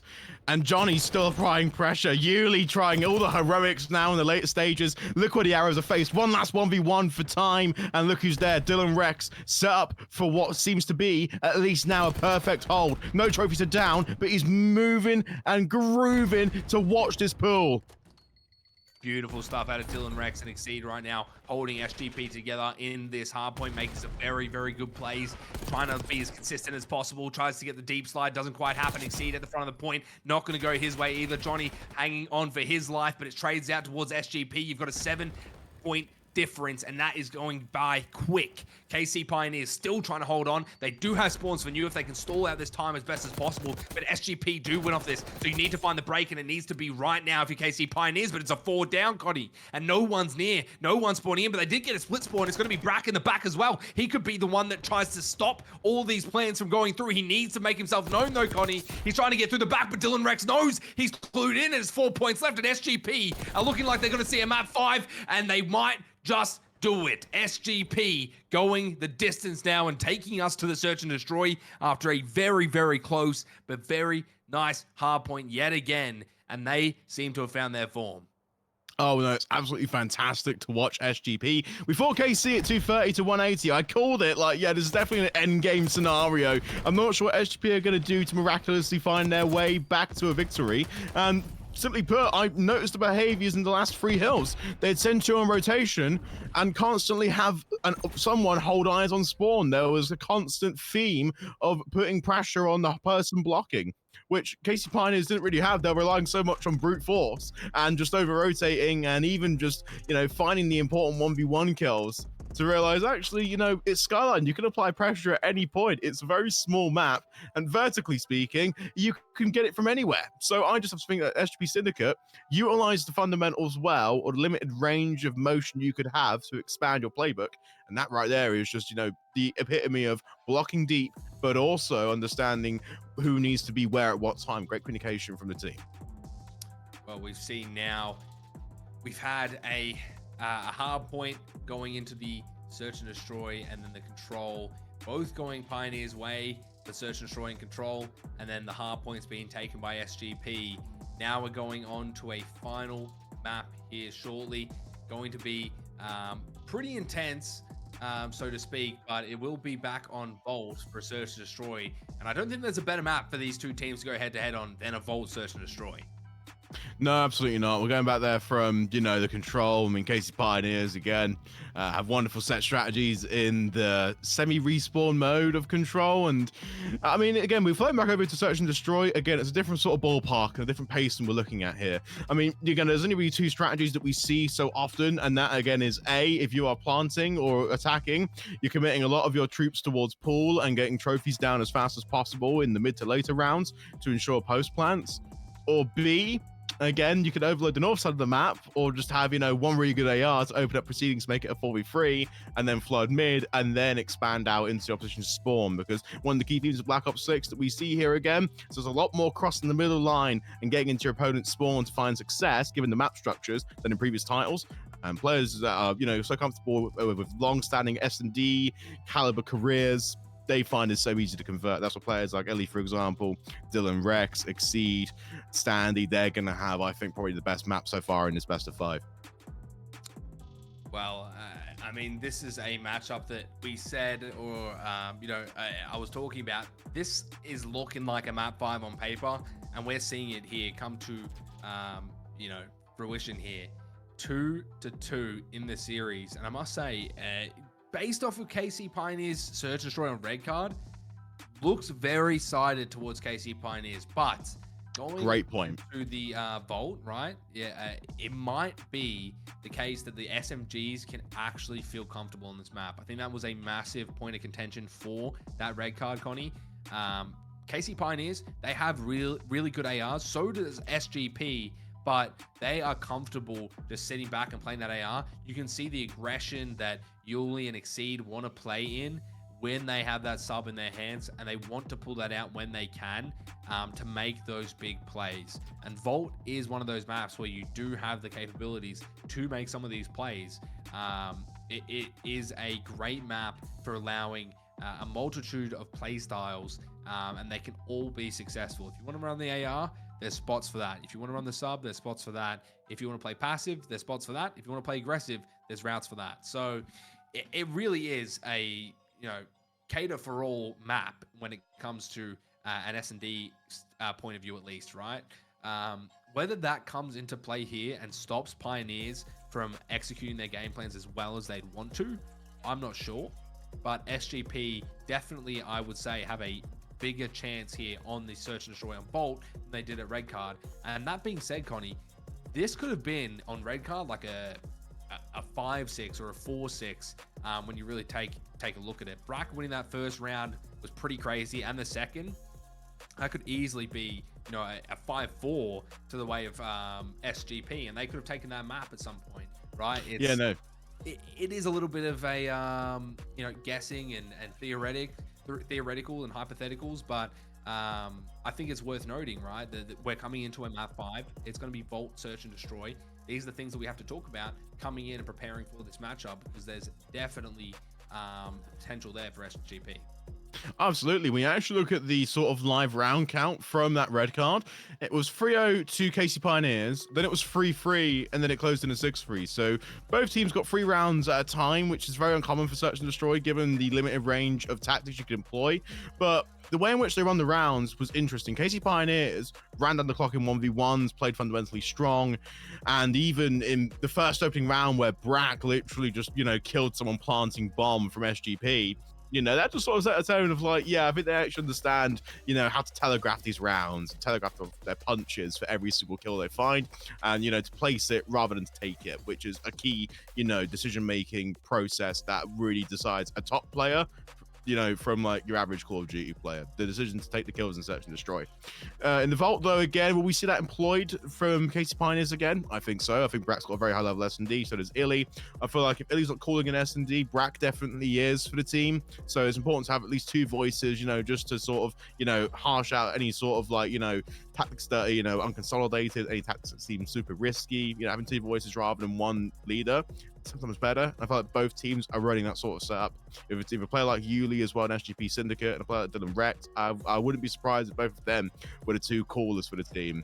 And this is why it becomes an interesting concept. The head-to-heads are there for on display for you all to watch at home. But expect now for our final map of best of 5 to be the most high-level technical S&D you'll see today. Yeah, and I think one last little brief point there as well. Brack and Exceed, of course, playing together for a very long time on the same team. Now, splitting, I think they have a pretty good idea of how each other would kind of think and, operate the game. Something to keep in the back of your mind, but without further ado, we're getting things started with a Map 5 Vault Search and Destroy. This is a banger of a series, and it is going to end on Vault Search and Destroy. I cannot wait. 2-2, Map 5. I wouldn't even be surprised to see round 11 here, Connie, but let's see how things kick off. It's already going to be Illy grabbing a nice 2-piece to kick things off and showing his elite prowess in the Search and Destroy. Oh, KC Pioneers, they take the opening, and wow, what a way to win it. I mean, there's no way to describe how you can, formulate all those kills, but understand this. SGP Syndicate, they committed as a 4 for the north side of the map. Illy had an AR up ready to go, wasn't over adjusting so much, wasn't moving diffy. He was just holding his gun up, and at sometimes in the opening round, again, just simple Call of Duty like that effectively works. And we're going back on the repeat of now two opening rounds and 2 maps, won by KC Pioneers. Yeah, this might be a sort of tail of the tape and sort of a harsh revisit back to that red card earlier in the series. Now in the attacking round, KC Pioneers, they send 2 set nades through middle, but they're mainly focusing again on B. They think that this might be the set play from SGP Syndicate. However, they're floating towards A, and this is where they want to try and get a post-plant situation and a setup out early. Quick note of contention before we take ourselves back out of the game. Names are switched and colors are too. KC Pioneers are on the defense, SGP on the attack. So now a post plan for SGP. They swing out, Yuli and Exceed. Grab that kill. Brack trying to grab one back. It's a nice trade. Exceed trying to come back in, but not quite. Diamondcon strikes though, able to find 2. And now a 1 versus 2 for Brack. Post plan in effect, drops down to the vault, checks the wrong angle, and he will drop. So SGP take a round and even things up 1-1.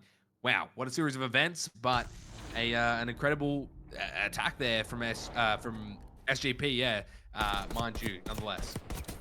Yeah, they're doing some pretty routine stuff here in the Vault S&D, stuff that we've seen before in many different installments of competitive Call of Duty across many different tournaments. It's the reliable now, even though the game's only 4 months old. Sticking 2 players down in pool and then just having them constantly slide cancel throughout the 2 main entry points and exit points of this bomb site. Now, it feels like to me, again, it creates a nice bait and switch tactic, which again, in an overload situation at 2v1 works to close out rounds. But now in the round number 3, what do we see here? We see SGP Syndicate pushing towards pool early on. No one's actually going for balcony just yet, but their strategy is to try and dive down early. And this is where, KC Pioneers to capitalize so well. Johnny can over-aggress, find a kill, and this is where the trades now finalize into a 2v1. That bomb, however, if you're looking at where it's planted and where Diamondcon needs to be, again, nowhere near the objective.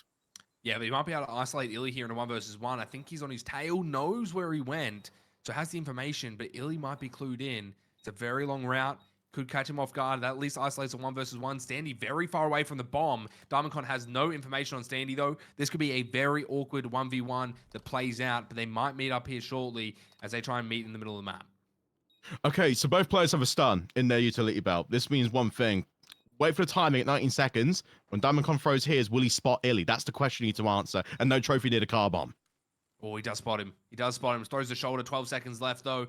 Needs to try and grab the car. Nade. Shots go out. The 7 seconds has ticked over, and it will be around for KC Pioneers. And a beautiful one at that. Coming down to a 1 versus 1. Feel like it's a bit rare these days. You see those kind of drawn out 1v1s. It's usually just a all or nothing kind of attack in a lot of these maps. But nonetheless, Standy winning that out. Nice nade. Pressures him out. Grabs the kill. Beautiful stuff.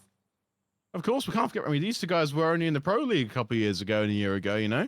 Diamondcon and Standy, both of which grew up in a Search and Destroy, have experience in the Pro League for quite a while now. You feel like in Challengers, it's not really where they should be. They should be destined for greatness again. But that round right there is sort of the epitome of understanding positional play. And I mentioned again the car bomb. I mean, Diamondcon started the way straight away from knowing where it was going to be. Early on, though, spends his first streak of the game. RC car floating towards pool, and no contestation in mid yet, but SGP Syndicate are making the aggressive play to try and create a pinch and a flank onto KC Pioneers' early bomb plant. Yeah, look, number 2, Johnny pushing up, trying to be aggressive, gets caught. He'll get punished. Now a 3 versus 4 for KC Pioneers. Standy the one trying to approach this site.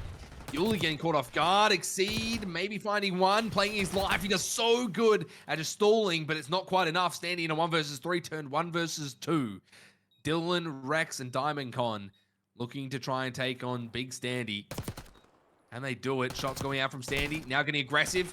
Oh, might actually pressure him out, but the Overwatch is there, and SGP strike back. We're going round for round, blow for blow, bar for bar. 2-2 now, evening things up.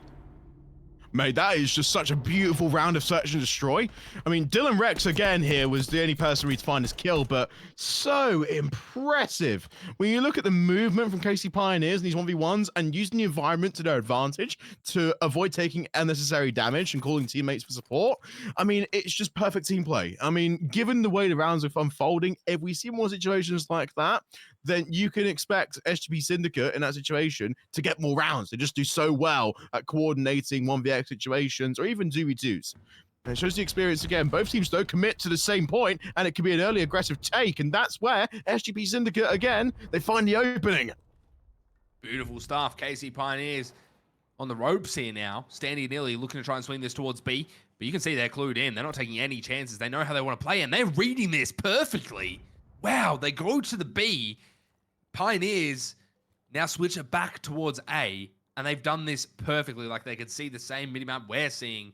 Well, I mean, me and Connie are seeing, not you guys on the viewers, unfortunately. But still, this is beautiful. Now 35 seconds left. It's a 2 versus 4. It's still a very difficult situation, but they're clearing every angle, trying to find every single possibility, and you've got to make a play, and they're coming in right now to try and line this up. Oh, they're going to funnel through one lane, and there's an iron sight ready. Illy's got the press. Wow. 2 drop down. Oh, the aim is just simply perfect. And that's when we go to a 1v1. 14 seconds left. And Diamondcon's sticking the defuse. One last check. Illy, he can't find the shots. Oh, beautiful work. SGP, wow. Diamondcon's heroics. They now make the answer to one of the biggest questions we've seen so far in the Search and Destroy. How composed are you under pressure? Well, there's your answer. High-level discipline and great encouragement for the team. Wow, I mean, that is brutal. I mean, I love the play. Just hop the bomb instantly, thinking that he might be aiming it up, trying to do something. Illy plays the safe call, backs up, doesn't want to throw his life. They've done everything to try and make that 2v4 a possibility, but you have the numbers. You can afford to throw the bodies out, and Diamondcon just sticks that. Beautiful stuff. And now earning SGP 3-2 up. This is a different beast than what we saw in that red card. I told you we would see this on Vault, and we're going to see it here yet again. It's a beautiful series of events. Johnny and Illy able to grab the trades that they need to come out on top of those engagements. Dylan, Rex, and Diamondcon left in a 2 versus 3. And look at the unfortunate circumstance now we're seeing Syndicate in this spot. They've really spread out. KC Pioneers are bunkering up on A. And there's still no real commitment yet because they have control of bomb, and it just feels like a round that's already sort of finished from the start. Dylan Rex, though, again, throwing his utility belts, try and force players out. Now, when you throw the nade in here, you have to push into the site accordingly, but positionally speaking, that's where KC Pioneers, they just throw the body at the right time, and it's just a stalled push now, and even more tough for Syndicate to get bomb. It's a great nade. They grab the kill they're looking for, and get the bomb and get out for free, so... not a lot lost there for SGP Syndicate, they were able to get the kill, get the bomb for free, and get out. Rotating it now, Connie. This is going to be very, very awkward for KC Pioneers. And Dylan Rex again here is making the gamble. Has to spot the player through here, but again, the trait just isn't there. Only has a trophy in his pocket, no stun to even stall the push. And that's where Illy has the nade. But are the routes going to be perfect and matched? I don't know. Well, the timing could catch him, but Diamondcon, no idea where he was. Beautiful route from Illy. I love that. Just continuing to wrap that around, apply the pressure, and grab the round back for KC Pioneers. Oh, it's just a wonderful opening. But I feel like, again, it's just perfect movement, but also the right pathing as well. Knows where he needs to place himself after every single click of the button. And in the 1v1 as well, I feel like now we're in a point where we're just seeing the same situations crop up time and time again between both teams. We're just starting now to let some fundamentals slip. They're not really checking or even over adjusting when they're on the open bomb sites. And even so, again, they're really gambling, like their 80% chance someone might go through the door and not assessing the probability laws. So now we go towards a new round. This time we're going to be seeing KC Pioneers attacking, going straight towards A and dodging all the set nades. Coming on in, standing the first point of contact with the help of Brack, and everyone getting shut down for SGP. Nice nade here, might even get Dylan, not quite. Does get out with his life, and a 2 versus 3 ensues. Johnny getting hunted down, might get into some trouble. Diamondcon is up top, and he's looking for the kill, not quite. Johnny will be the one to take him down, and Dylan's left in 1 versus 3, and this could be KC Pioneers running away with it yet again. It could be a round advantage as we go into this final map, and it is going back and forth. We could be looking at around 11 here. It is going down to the wire. Got two of the best teams here head to head, and Dylan Rex in 1 versus 3. Not going to happen. It will be KC Pioneers taking the lead once again. Oh, this is just living up to all the hallmarks we labeled this map to be. 4-3. And every single time we've seen a couple clutches, we've seen a couple beautiful closes, and it's just, you know, understanding now where do we place our attention to. Well, the break off every single time has been different thus far from KC Pioneers, whether they opt to again push towards pool, push towards mid, or even flood, you know, the north side of the map. They're really placing this sporadically. They're not really doing it, you know, in a routine of like 1-2-3, 1-2-3 per round and making it predictable. They're being very hard, you know, to read. They're being elusive, and it's just a great trait. And will it carry them? That's a question to answer. KC Pioneers, though, again, push towards mid. And what are Syndicate doing? Well, they're actually floating towards pool early on. 2 players stuck in, but 2 on the outsides to watch the flank. And that's going to be a key point here for SGP Syndicate and how KC Pioneers want to attack. It's distracting them from their original play. Got the bomb down. They're in the post plant. You've got to go. You've got to start making these kills, because if not, you're going to see the flood that we've seen time and time again. The RC gets blown up. That's the streak invested. Not much gain. Brack now lining things up, looking to try and find Diamondcon potentially around the outside, but Exceed finds 2. Diamondcon as well with a 3rd, keeping things alive. Illy 1 versus 3. Not going to quite happen. The stun goes through, and SGP even things up yet again. This is a round 11 in the making. It is back and forth, round for round yet again. And it will be Diamondcon getting this last kill here as well. Just a phenomenal round yet again, Gonny. They make such light work of these situations, but you just see from both teams how they interpret the round. They always aim again to have man advantage early on for, you know, 4vx situations, just to then truly install a setup, and it just puts a lot of pressure again on who's drawing the most first bloods. Well, if you draw towards the numbers, Dylan Rex 10-5, Diamondcon 9-4. I mean, by way, SGP Syndicate have had the better numbers across the map, and it's still 4-4, which goes to show you, again, tactically speaking, that KC Pioneers are implying the post-plant setups better. And look towards middle, they've stacked it straight away. Trying to get in, trying to find this engagement. It's opening on A, and no one's here. So this is KC Pioneers getting into A site for free, essentially, and they're so passive, the positions here, from the side of SGP, Connie. And look at the read as well. Look at number 5, Exceed. He's pushing around the back. Despite Yuli's first blood finally in the map, they've installed a setup now where they're trying to force KC Pioneers out of middle. And it's risky, it's bold, it's brave, but they're going to hold fort. SGP looking for the break on in. They find the first blood, the first victim. Yuli finding the second. Now it's still an opening things up for a 3rd, and it might be a round 5 match point, and it will for SGP. KC Pioneers struggling under the weight here in this round, and now all that they've done, 2-1 up, looking good to take the series. A very close hardpoint followed by an even closer search and destroy. You couldn't find 2 teams better matched, better suited, and they are going toe to toe yet again. It is unbelievable as we watch the Search and Destroy. We need another round here out of KC Pioneers, and we'll be looking at round 11. But it's match point for SGP and a very difficult situation for KC Pioneers to navigate. There's no way you can actually answer a long question like that. You know, how are we going to convert here in this final round? Potentially round number 10, always a big one. Well, look at the set nades. Only one threat over the top from SGP Syndicate. KC Pioneers are flooding towards A. They want a post plant straight away. They've stuck 2 players as well on the outside of full. It's all but look at the popping off. pressure read. That's 2 for SGP Syndicate. And a terrible blunder from KC Pioneers. Wow. It's all up to Illy, the team kill as well. The nail in the coffin, and SGP run away with the series with a very anticlimactic but explosive last round in the Search and Destroy, and a beautiful series at that. Wow. I mean, look, you're looking at 2 of the best teams in challenges. You know, all of these players are so world class. If you're still looking at challenges, you know, as below the Pro League, I mean, I got something to tell you. These players, you've seen what they've done in the Pro League. You've seen what they've done in challenges. You know, they're all world class, and we've seen it here yet again, just playing out of their minds. Such high level, such good quality Call of Duty, and we've seen that here yet again. Almost around 11, not quite, just missing the mark there, but you know, a map 5 that went so even in all of these maps and these matchups. We'll take a look at the maps that we saw here as well.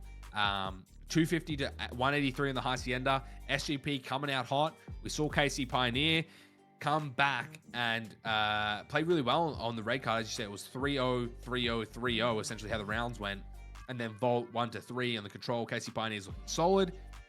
That neck and neck hard point that we saw on the skyline, followed by an SGP closing it out, having that ice for the Vault. Mind you, this is only the round robin stage. It's not, you know, in bracket play, but it's still very, very impressive to see what these teams are putting up.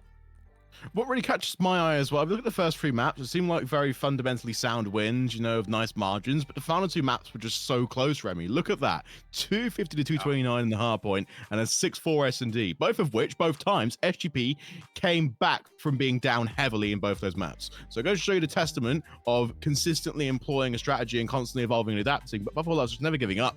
You know, as it sounds, I mean, listen, on the skyline, it was 230 to 180. They won that. On the Vault, it was at one point, you know, a nice strong lead for KCP, got to 4-4. Then they converted 2 beautiful rounds, predicted the pathing of KC Pioneers, and it just was all she wrote. I feel like if ever was a series to establish number 3 and number 2, I mean, SGP came into this as number 2 in North America, KC came in at number 3, and that couldn't have been any closer. No real prediction could have done justice for what S&D, Control, and Hardpoint we saw in that best of 5. It was technical all the way throughout. Exactly right, and what a series to start things off. We do have one more match here today. It will be Royal Spartans versus YFP. So it's going to be a very interesting matchup coming through, and yeah. You know, I must say, it's a crazy day in general. Just in general, we've had a crazy first match, and have a crazy second match, and that entire series itself was just going to show exactly how challenge is going to play out throughout this entire season, right? We're already seeing the start of it. To see how these teams are going to develop their play styles coming towards champs end of year, it is going to be impressive. But before we get a second match underway, we're going to send into a quick break. So do not go anywhere. We'll be with that shortly. It's going to be a banger matchup yet again. We'll be back.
Alrighty, everybody, welcome back. We are here with our second match of the day. It's Royal Spartans versus YFP. Connie, this matchup, it's going to be a banger. If you thought the first one was good, this one is also going to be just as good, if not potentially better. Let's have a look at the teams. You can talk us through it, Connie, about what to expect from this matchup. So head to head again, we have the number 1 ranked team across NA against number 8. So the consistency roster of the Royal Spartans is Prolute, Spark, Arcity, and Capsidal. Again, some famous names in there. Arcity is the reigning Challengers champion. Spark again, major winner. Prolute again, Formula Optic, and Capsidal again, Formula Boston Breach. And then YFP card is, at least in my eyes, a bit more of an interesting one. We do have a few players you might have seen before in Challengers, mainly Wiz, Big Head, Dak, and Cruz. Now, interesting to note as well, when we saw Cruz and Dak together, that was formerly on the SGP Syndicate roster back in the Modern Warfare series, and they again were a top 3 team in North America. Still, though, a top team in North America despite rankings, and it's more a head-to-head that we look towards the S&Ds being the deciding factor. Formerly, again, both teams are very talented at S&D. The respawns, maybe Royal Spartans might have an edge given their experience and their variety. Again, players notably Prolute and Arcity is fantastic on the Treyarch engine. Arcity is on the World Championship on the Treyarch engines as well. I think both of the worlds he has are on Black Ops 4 and Cold War. So this is a player again that performs exceptionally well on this particular title of Call of Duty. So I would definitely not put it past him to say that this could be a good resurgence for lots of players here in his lobby. He's been waiting for his turn of the cycle for Treyarch, and after they took a little extra time, he's back. He's ready to start making his stand in Black Ops 6, and I'll be excited to see it and be part of that process. But YFP, again, a team that has been consistently, or players I should say, that have been consistently working themselves up and up and up and up into the upper echelons of challenges and the North America player pool. We've seen it, and they've been playing incredibly well. Up against a pretty stacked roster from Royal Spartans in terms of their names. We've already talked about them, but yeah, incredible stuff. A great matchup. Again, could go the distance. We'll have to see how it plays out. I don't have any concrete predictions yet, but let's take a look at the map selection as well. I believe it's a Skyline map number 1. It'll be a Hacienda back-to-back for Search, Destroy, and Control. So if it goes the distance, we'll be seeing a red card hard point, followed by a final Skyline Search and Destroy. Very interesting map pool. A little bit boring, but similar to what we saw last time. I'm really excited to Hacienda, S&D, and Control being played today as well. So we actually get to sit across all 3 game modes and get a good sort of depth of field for, you know, all the tactics and strategies that might be employed. A Skyline opener is very risky for both teams. Again, we could expect to see a massive slam or a close game. This map does warrant both score lines being that way, and even the closer series that we saw of the SGP and the KC Pioneers last series, it really is sort of the P3 to P4 rotation that does decide a lot of matches, and just how well you chain those two in the closing stages. But I really think, again, putting pressure on P1 might be a really good way to absorb time for both teams, considering, again, we know what the rotations look like towards P2 and P3, and P1 is used more or less for contest time and leaving the hill white. If a team were to be behind and exercise their right to suck up time on there and chain a good P2, we might see, you know, the score, you know, revert to being really close. But ultimately, again, submachine guns, you have a great time in this map. I'm looking directly more towards Prolute and Capsidal, and even on YFP, I'm looking towards Wiz and Dak. Dak's very aggressive on submachine gun, a very unique play style that when you watch his POV on the map, it's very distinct for his arrow. You know, he really loves to get aggressive and run everywhere. Will it be a distraction or a curse? I don't know, because when you play style, sometimes you might miss a block spawn, or you might over rotate and flip. So it's about coordinating Dak's play style with the rest of the team for YFP, and their key to success. Yeah, and I think they've got enough experience together at this point where they can really implement that and do so successfully. I mean, for the side of Royal Spartans, I guess the argument's there as well.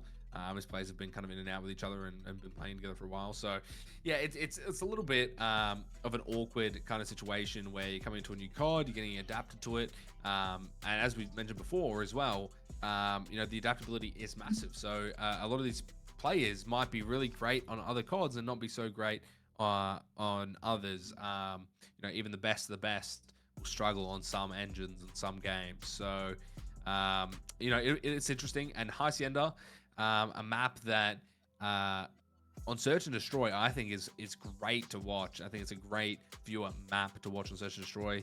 So it'll be interesting to see. But a Skyline hardpoint to start things off is very interesting. I think we'll get the blood flowing. I think we'll get the guns shooting, and we'll see a lot of cool engagements. And it'll kind of dictate where this series is going to go, and the trends that are going to be set. So I'm excited for it. We'll see how the Skyline turns out. The double Hacienda is a little bit interesting, but yeah, I mean, all things considered, you can't really go wrong with this map pool. It's pretty safe. But without further ado, we're gonna get things started here with map number 1 shortly. Skyline Hardpoint, YFP versus Royal Spartans. So get excited, because this is going to be a banger matchup for map number 1. Of course, YFP start on the kitchen side, whereas Royal Spartans start in bedrooms. So it's going to be an immediate foot race to the hill and set nades directly onto Hot Tub.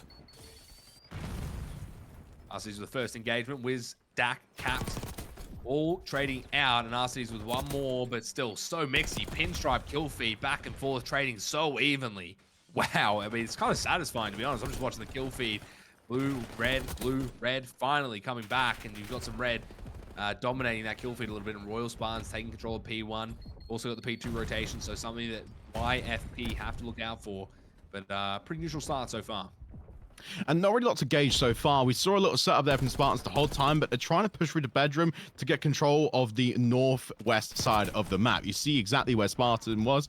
It makes a real interesting point now where YFP can start to apply pressure. They're sending the submachine gun players directly across the other side of their original spawn, and it looks to me as though they really are trying to lock in a strong P2. Given now that Spartans are spawned out, rotation and initial will go to YFP. They have to funnel through an open lane that's very hard to do because there's lots of coverage, but a nice nade kill will open up a good portion of the map.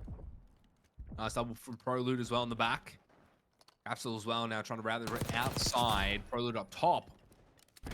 Also finding a nice kill. So getting a lot of P2 time here. They had the rotation. Unfortunate break here for Royal Spartans at the side of YFP.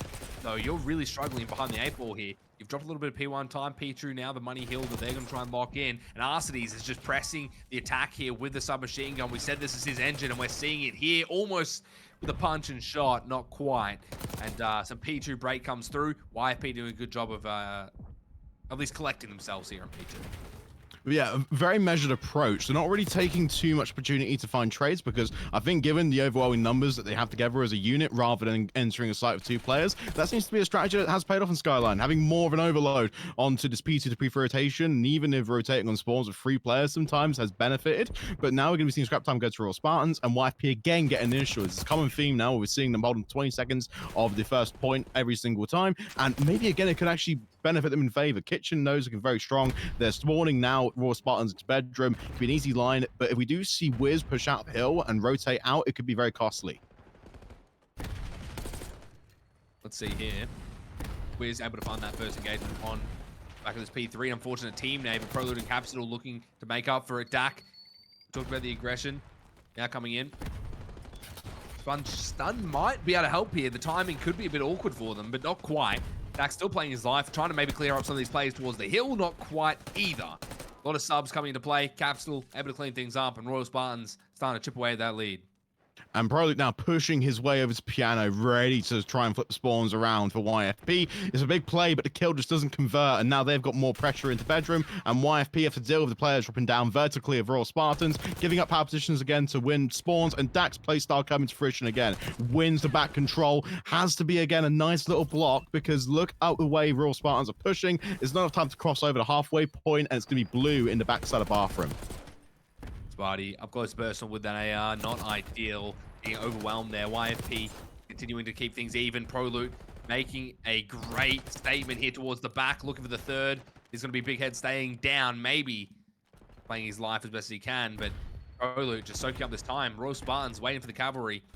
They're taking their sweet time to get in here, but the spawn's now getting awkward. The split spawn, they're in the back, and now Royal Spartans can soak up a lot of this time with the help of all these teammates really coming on in. Oh, very interesting play, actually. What are Spartans trying to do here? They want to scrap time for 20 seconds, but they're not actually pushing out. And YFP have got this wonderful sort of choke on the hard point. They're covering 2 exits, and P1, I mean, this is what a play call has to really be crucial, because Mamba in this spot could actually try and get some good oversight. 3 dead in the feed, and they're now going to spawn Spartans on the southeast side of the map. Okay, very far away. Initial will go to the way of YFP. Good kill from Cap. Starting things off in the second set of rotations. Royal Spartans with the slight lead. P1 in the hands of YFP. Now Arcee is trying to work on this rotation, potentially also trying to get this player out of Hot Tub. A lot to do, not a lot of time to work with. Capsule as well now trying to get in. The nade takes care of the player in P1, but that'll shortly get dealt with. Prolute now watching the cross, not allowing anything to come through, but Wiz with a nice route towards the back. Stops that and allows the player to get through into P1. Now you've got Arcee's on top catwalk, trying to find this player as well, and no one can get through for Royal Spartans. The lead might change here as well. P1 looking like a bit of a money hill here for YFP. Oh, but only if they were to convert to full scrap time, 15-second margin. Yeah, I think Spartans here are playing for the P2, similar to what YFP did in the first set of rotations. Mamba again's got a crucial 1v1 to win, which unfortunately Royal Spartans now can get some coverage here in Piano. They've all rotated across, and it's just a really punishing swing of spawns. And listen, Spartans here now can hold 10 seconds without contestation. A nice position here as well to note from Prolute. He's forcing players now to take unwarranted entries into the hill and really, really tough gunfights. Cap with a nice angle here. Nice nade as well will help him out. A nice two-piece. Trying to help Arcee's out. Maybe he can get this kill. Maybe he can stay down. P2 online. Royal Spartans not quite in. The spawns are good, though, for them. Now you can see these blue arrows starting to swarm the left side of the map as they try and get towards this P2. It's not quite going their way. As Dak now tries to route with the sub. We said he was fast. Can't get past Arcee's. The big head is there to trade, and it's a pinstripe kill feed with the trade's really coming on top of Royal Spartans yet again, but Prolute left by himself. And it is an awkward situation for Prolute to try and navigate. You've got 10 seconds left. You've got to try and get towards New. But they clear it out. It's a late 4. Spawns are good for Royal Spartans. Oh, very much a perplexing situation for YFP. And the kill on Cruz as well is quite crucial on the north side of the map, because now look at all the skulls. They fall perfectly isolated one by one. Spartans, and even Spartan himself, really being a catalyst for his team. They've opened up now into Kitchen. 10 seconds uncontested. They're going to go for a nice chain here onto P3. There's no name more fitting than Spa, really, for this team, but they're in, and they're grabbing a lot of this time. You can see YFP just struggling to get themselves back in this game. They'll keep it so even, taking a lot of the advantages they could, but this hill is running away with it. 30 seconds still left alive, but Sparty now watching this bottom area, making sure that no one can get through. Prolute in the back, doing what he does best, just getting mixy with the sub.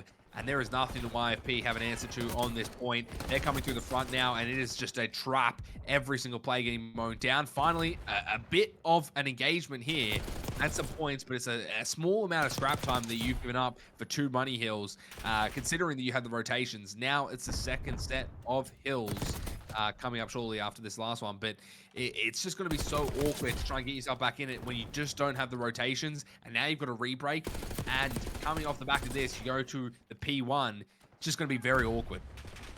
Yeah, unfortunately, the Sparty drops, and so does Prolute. Capsule has to be the man of action. And during the break as well, I mean, Spartans focused away from the front of Hill, and that's a YFP break in. They find another successful route into P3. Definitely their sort of flavor when it comes to the hills of Skyline. And it's just, you know, similar mistakes from Spartans on this particular hill. Despite the lead, they really struggled to hold the back spawns. And it's just constant pressure from YFP and crossing over Hot Tub. This route has really worked for them in quite a convincing fashion.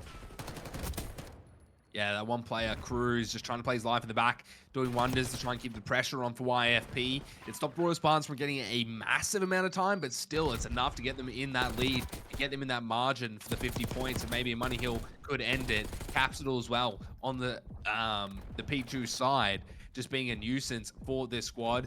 You've got the rotation in as well for Royal Spartans, so it's something that YFP now have to battle with. They need to get into P1, they need to try and take down these players, and they also need P2 rotations. It is a nightmare that they are stuck in, and Royal Spartans are not letting them go.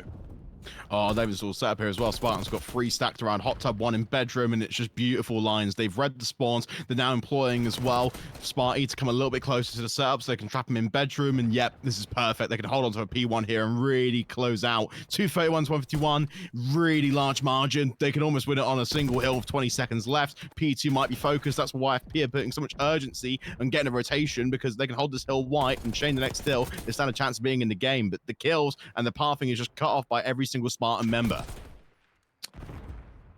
Cruz with a nice 2-piece to at least answer back, but this would have to be a miracle and an unattainable one at this point. 13 points is all that Royal Spartans needs to close out this map, and it is going to be a P2 rotation that's locked in. You've got one player, it's going to be Big Head, maybe who can stop it. The contest is in. Wiz now in the back. Dak with the help. Players jump out of the point. Wiz still trying to stay alive. Gets 2. Prolute needs to be dealt with. He finds 2 for himself, but it's a YFP win, and they can at least hang on here. If they get this whole hill, maybe you can start to make an argument that a second hill here shortly might be the difference, but it would have to be absolutely perfect, ungodly from YFP if they are looking to try and win this map and start the series off with a bang.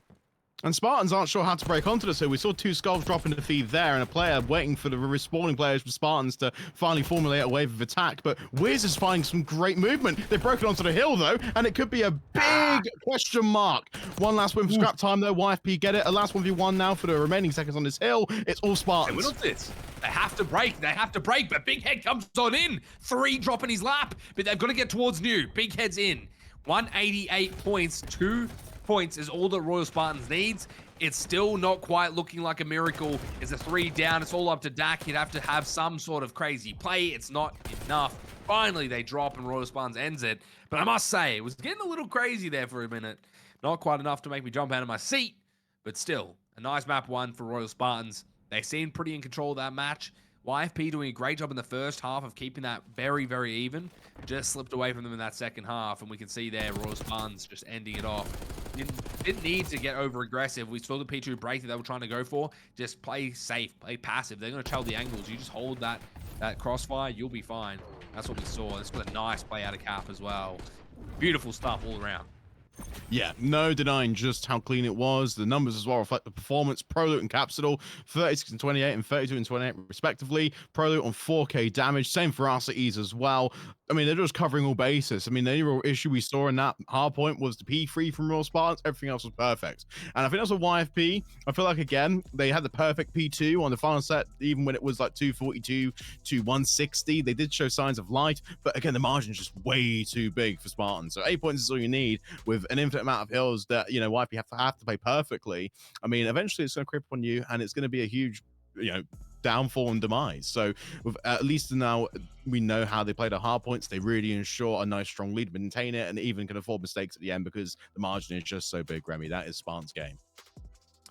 Yeah, you're absolutely right. And we'll take a look at the maps here as well. We're followed by a Hacienda and another Hacienda back to back. Royal Spartans, if they drop the ball here on one of these maps, we might be seeing the red card and Skyline. Definitely in the realm of possibility. YFP looking very good. It could just be a matter of starting off cold. I wouldn't be surprised to see YFP at least taking a couple maps here, potentially winning it later on. But basing it off the first map, Royal Spartans looking pretty solid here. But yeah, I mean, Hacienda, different game, different map, different game mode, sorry, different map. Search and destroy. Don't know. I don't know how it's going to play out, to be honest. I think the Royal Spartans have a very interesting play style, but YFP, they also have something that Royal Spartans wasn't really dealing with too well, and we talked about the aggression, and that was just coming through with those clutch plays, I think. Dak finding some 3-pieces, Big Head finding some 3-pieces towards the end. There was some crazy little plays that were happening in there, Wiz as well around the back. We might see some of that stardom here in Search and Destroy as well for Hacienda. I'm not 100% sure, but you know, going into a control as well off the back of that, it could be interesting. But Royal Spartans already up 1-0 in the series, kicking things off with a bang. Very interesting to say the least. Yeah, there's no real sort of answer to play styles that really coincide with each other. I feel like when we go to the Search and Destroy, again, that's where I can have a really level-headed take on Hacienda and what it means. I mean, if we look towards, you know, all 8 players in the lobby, I mean, Arcees has the most notoriety in Hacienda, and even the E United days when they would literally be so dominant on this particular map, even Arsenal as well. So when it comes to Search and Destroy, again, that's a player you could rely on at a high level and even the highest heights of the game to come up with some, you know, insane strategies. I feel like as well, when we look towards players too, I feel like there's lots of players in this lobby that actually broke out on Black Ops 4 and Hacienda. So not just a nostalgic callback, but definitely players like Spark, Cruz. Yeah, they're going to have some of their own ideas back from when they first broke out and then expand the playbook now with all the experience knowledge they've gained throughout the years of Call of Duty. So when it comes to S&D, again, we just look at the size, we look at the set nades, and then we just see how players adjust off the first real instance of contact. I mean, the first point of contact Hacienda, given its structure, given, again, that you have the fountain in mid, fences on the south side of the map, and then water on the north side of the map. I mean, there's just so many different points of engagement, so much areas to cover on a break off. It feels more daunting on this map than the rest in the pool to actually have the first move on the chessboard. I mean, it's a great point. I mean, there is no better player other than Arceus, you know, to rely on that probably still playing in the Challenger circuit, right? I mean, he's one of the highest level. He knows exactly what to do for this map and the keys to success for that. Of course, doing with a different squad, different team, different game. A lot of variables there that, you know, extraneous variables that you can't control that might come into play. But at least for a fundamental, seeing the map and looking at it, you know what's successful, you know what's going to work, and you can build off those ideas and make it a very interesting, you know, team to watch going forward. And I think that that's a really good point. I didn't even clock, to be honest, but now that you made me think about it, I'm very excited to see the Search and Destroy on Hacienda, especially to see Royal Spartans and you know, the man himself, Arceus, see how he performs on this map and how their team performs as a whole. But we're about to get things underway. If you just joined us, is 1-0 up for Royal Spartans. Very close hard point. I think it was about 192 to 250, but doesn't matter. We're going into Search and Destroy, map number 2, Hacienda, Royal Spartans versus YFP. Royal Spartans up 1-0 so far. Both teams push towards mid. Again, a couple of set nades thrown over means that two players from both sides are holding utility for the remaining take on the point. And Arceus draws first blood early on. Still, though, contested in the middle. And a nice little wrap down from Capsidal opens up Spartans to more room for control of the power points. Meanwhile, YFP are forced out towards fences. In a 1v3, it's Stack with Bomb, the only saving grace. Yeah, Dak in a 1 versus 3. Wishing them all the best, but let's be real, it's probably not going to happen. Bomb in hand, they're switching over towards B, thinking he's rotating. He's going to wait it out. Maybe makes a correct read here. They're circling back into A. Might find the first engagement. It's a dive, and it's a flop. Royal Spartans taking round 1 here in a very dominant fashion. And a great set there off the break. Beautiful stuff. And also as well, great intuition from Capsidal as well to actually call back the players towards fences. I feel like, again, they were really committed to rotation, but I think one sort of instinct, again, for a high-level player is just knowing that something doesn't feel right in a rotation. Maybe you might challenge again for Bomb. And again, the opening round was mainly decided by the incredible advantage of the 3v1 from Royal Spartans. I mean, knowing that they can take gunfights in mid and come out with a massive advantage again, huge factor when it comes to the rest of the rounds and where the fights will be taken. Because now Spartans on the attacking side will float towards B. 2 set nades over the top towards Rock to get information. Meanwhile, YFP have actually also stacked middle again, thinking the same might happen to the last round. Yeah, keeping them on their toes, just making them guess. They do take a lot of that mid-map pressure, but I don't know how much it's going to impact when you've got Arceus in the back finding Big Head. Now you've got the advantage. You've got a 3v4. The bomb's going down. You're in post plan, and Arceus is running around this map just trying to reposition and make this a nightmare for YFP. Wiz shows himself towards mid. Prolute spots him, repositions, now has the angle advantage. Sparty's there for the help as well. And this is beautiful teamwork as they're just dancing around these sites. Cruz finally finds one back, but Dak left alone yet again, and that'll be a Royal Spartans win, shutting everything down, looking very dominant on this Search and Destroy. It's just impressive, and it's kind of what we expect at this point, knowing the caliber of players on the Royal Spartans. I mean, all that CDL experience can give you some real key into high-pressure situations, even online as well. Most of these players grew up again in the post-COVID challenger circuits, notably Capsidal, notably Spark. I mean, even as well, Cruz has breakout in Black Ops Cold War, same as ProLoot 2 on the New York Academy roster, alongside Hydra to note. So we're going back to something that feels really familiar when all these players are whacked together on Hacienda S&D. But now with YFP on the attacking side, a 2-0 lead for Spartans to note. They go for a 1-2-1 split with a player on either extremity and more pressure in mid to force on overload, whereas Spartans, they commit themselves more to the north side of the map with 2 in mid again to counter pressure. Cap as well, already 3-0, so having a great start here. Wiz with the bomb, going to try and send it towards A. You can see 2 YFP members trying to find themselves onto that site. It will be Arceus trying to lock it down, but it will be Prolute striking first, able to find that first blood. Cruz dropping. Wow, this is really interesting, Remy. They're actually slowing it down, and the way Spartans are finding the kills are just YP players really over-exaggerating the rotation, adjusting way too much. And it's just simple Call of Duty now that's giving them a nice little advantage here in the feed. A trade goes the way, but YP again left in a 1vx, and it's just not going to account for the numbers. Spartans, second round that we see, win a 3v1. Are we surprised by that? No, we're absolutely not, Remy. But I think the Capsule now, given just how the last rounds have gone, is really going to be the win condition. I think the YP have to identify. If Capsule's out the map, maybe we start looking towards round wins, because this is a player that, again, is being a huge nuisance and is just covering every single area of space that we want to take. Yeah, and I mean, look, we talked about it beforehand.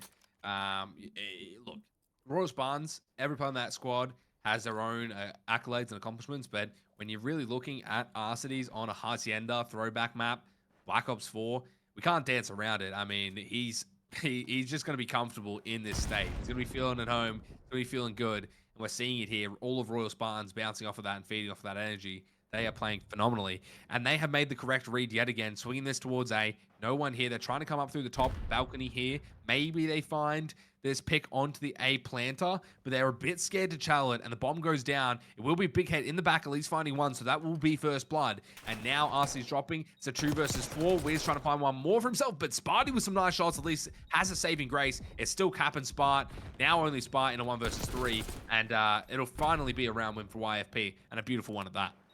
Yeah, that's the first time we've seen YFP actually read the pressure after the first adjustment, and especially after a post plant. I'm not sure if Spartans now are going to have a question mark looming in their comms over, well, that's our first post plant. Didn't go so well, but we're winning previously just on the head-to-heads and predicting the pathing. Now we're in a point here after round 4 where the playbook is changing for both teams, but also the actual break off itself. There was a lot more, cadence and balancedness to their actual take onto which positions we should go for straight away, rather than risking, having our gun ups at the wrong time. So it's just, again, control of fences and wonderfully, holding down the iron sights and the perfect exits to predict the Houston Spartan players.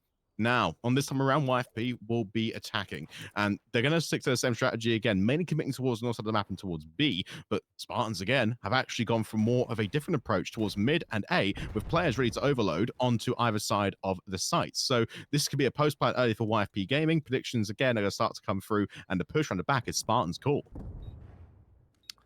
Well, start things off great. Got the post plan, as you said, it's their call, but Cruz is stopping everything. Got a nice 2-piece for himself. Now, you've got 2 versus 3. ProLoot and Sparty trying to get towards the back. Maybe it's going to be Dak getting caught off guard. ProLoot finding some good shots. Sparty as well, off screen, able to find one more. Almost the third, but not quite. Wiz running right into ProLoot. The knife! Wow! What a brutal way to end that round. My goodness. Jumping from up top, assassination, little shank to the neck. What can you do about that? I mean, that right there is just, beautiful weapon knowledge. Just understanding, again, like, what better time to pull out a knife than, immediately in a head-to-head where the camera just clicks. So, yeah, that to me is just Wiz understanding the importance of weapon knowledge, not necessarily knowing, again, where the fight might be, but just knowing what to have at the right time. So, yeah, YFP Gaming win a very crucial 1v2, and definitely a point where now we start questioning Royal Spartans and thinking, well, again, the composure's still there, but there's 2 rounds again where you feel like they could be winnable. Let's have a look. We've got the bomb heading towards this B site. Cruz already with the trade, and a second as well for him, just lining up these shots one by one. Beautiful AR gameplay there, but off screen we saw 2 more getting traded out. So it's Cruz and Big Head versus Arcides and Spart. Seen Spart having some great moments on this Black Ops 4 map, but Hacienda so far, and Cruz trading out one more. He's gotten 3 for the round. Spart now left in a 1 versus 1. It's a very, very difficult situation now when they've got all the information from Big Head. It's a round again where Spartans were sticking to formula. Cruz had a massive performance to get those 3 kills, but I felt like YFP's players that did die in that round were sacrificial lambs. I'm not really sure if that is good for the overall team structure. If we look in the larger strategic picture of YFP Gaming, Spider commits towards B, and YFP Gaming, again, I think with Big Head in the situation, predicts now towards the site, has to clear at least 6 angles, because Spider could be high, he could be in tin, and it's just a very uncomfortable post-plant situation now for YFP Gaming. Big Head as well, wrapping real wide, trying to clear out these angles. Might run right into Spart here. Awkward timing, does spot him, but I don't know if Spart spotted him. Wow, what a gunfight. Comes out on top. Spart, the tip of the spear for Royal Spartans, able to find that massive pick towards the back. I cannot believe Big Head's lost that. I thought Spart was for sure cooked, turns around. I don't even think that he saw Big Head. So just an absolute blinder there. 8-3 for Spart, and an icy gunfight to win, to take this 4-2 and put Royal Spartans in a very nice position to potentially take the series 2-0. Absolutely. He's 8-3 right now on a free streak, and also been the secondary bomb carrier. So a really impressive performance and definitely contributing to the 4 rounds they've converted so far.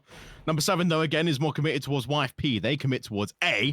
Only R6 is there to defend for a more spreader take. And it's just, you know, the perfect example of just overloading one side of the map and Spartans, you know, egregiously predicting, you know, a wider spread. Because look at YFP Wow. Gaming. They've controlled this section. It's 2 straight kills and a post plant now for Royal Spartans.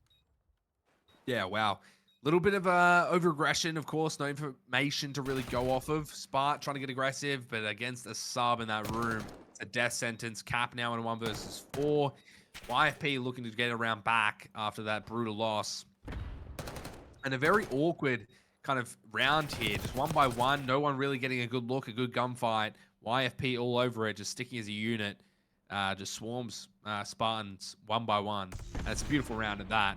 A very, very tight search and destroy so far. Yeah, there's no real answer in terms of like what the final embers might look like, it seems, but I have to give at least a huge plaudit against the strategy, which is great because they really have just sort of, you know, contributed towards these massive map advantages we see between our team. And only really was 1 round a couple ago where YP Gaming again, it was through the 3P that round, where it felt like, okay, the trees are actually super equalized, and that's when the 1v1 situation could be assessed. But now it's all Spartans getting an attacking round. They go towards B this time. And YP Gaming, with the infamous 3-1 split, they want to try and flood through Fountain all the way up to B. And it's off again. It's so easy to intercept as well, with Cap still in this position. Very even round so far. Very passive round. No one yet to draw blood. He's going out. It will be Wiz who hunts out the first player. Cruz as well, trying to get off the back of that. Will be Big Head Mamba finding one more, but it's not a great look for Royal Spartans. Prolute and Cap now in a 2 versus 3 on the back foot. They've got the bomb. They're trying to send this towards B. Cannot flush out any of these players. They're playing very passive, not trying to give up any of these objectives. Does find Cap. Cruz with a nice kill, though. Takes him out. A 1 versus 3 for Prolute. And YFP could even things up right here. Prolute with an awkward gunfight. Gets taken out by Wiz. And a beautiful round by YFP yet again. Yeah, no real disregard to Royal Spartans in this one. I mean, YFP just did really well to understand the split. I mean, that break off when we saw 3-1 going to the north side, I mean, in complete fairness, what Royal Spartans are now starting to understand is that YP Gaming immediately have overloads. They don't actually play for an overloads with 2 players in the middle and 1 on either extremity. They just have to blind counter every round. And it's seeing great success, although with 11 rounds of Search and Destroy to be played, will it actually run out of ideas? I mean, given the amount they're burning and the petrol they're burning for each strategy, potentially it's definitely not off the cards. And now, on the attacking side for YP Gaming, they're going towards B. Royal Spartans again are just playing around with 3 players up. I'm not sure Capsule's doing at the moment. Oh, he's just driving his RC up the stairs. Trying to be sneaky with it. He's just gone for a little drift. Don't worry about him. He's just chilling. Just let him be. He wants to play his game his way, but unfortunately, a few kills going back and forth, and a team kill as well, which will kill Wiz. And Cap is still drifting around. Dom Toretto here with the RC, and finally blows it up. No kill though, no information gained really either, but he does find Mamba. So now 1 versus 2 for Dak, and this could be for match point. The bomb goes down. That's information gained. Dak gonna have to reposition. Definitely a winnable 1 versus 2, but against Prolute and Cap, you've got your work cut out for you both. It'll be very difficult to lock down as they go into post plant. So Dak is a nade here as well, and it's on an open bomb site. If it's well timed, he could easily get the bomb diffuser at 7.5 seconds and not risk just, you know, swinging for a gunfight, Remy.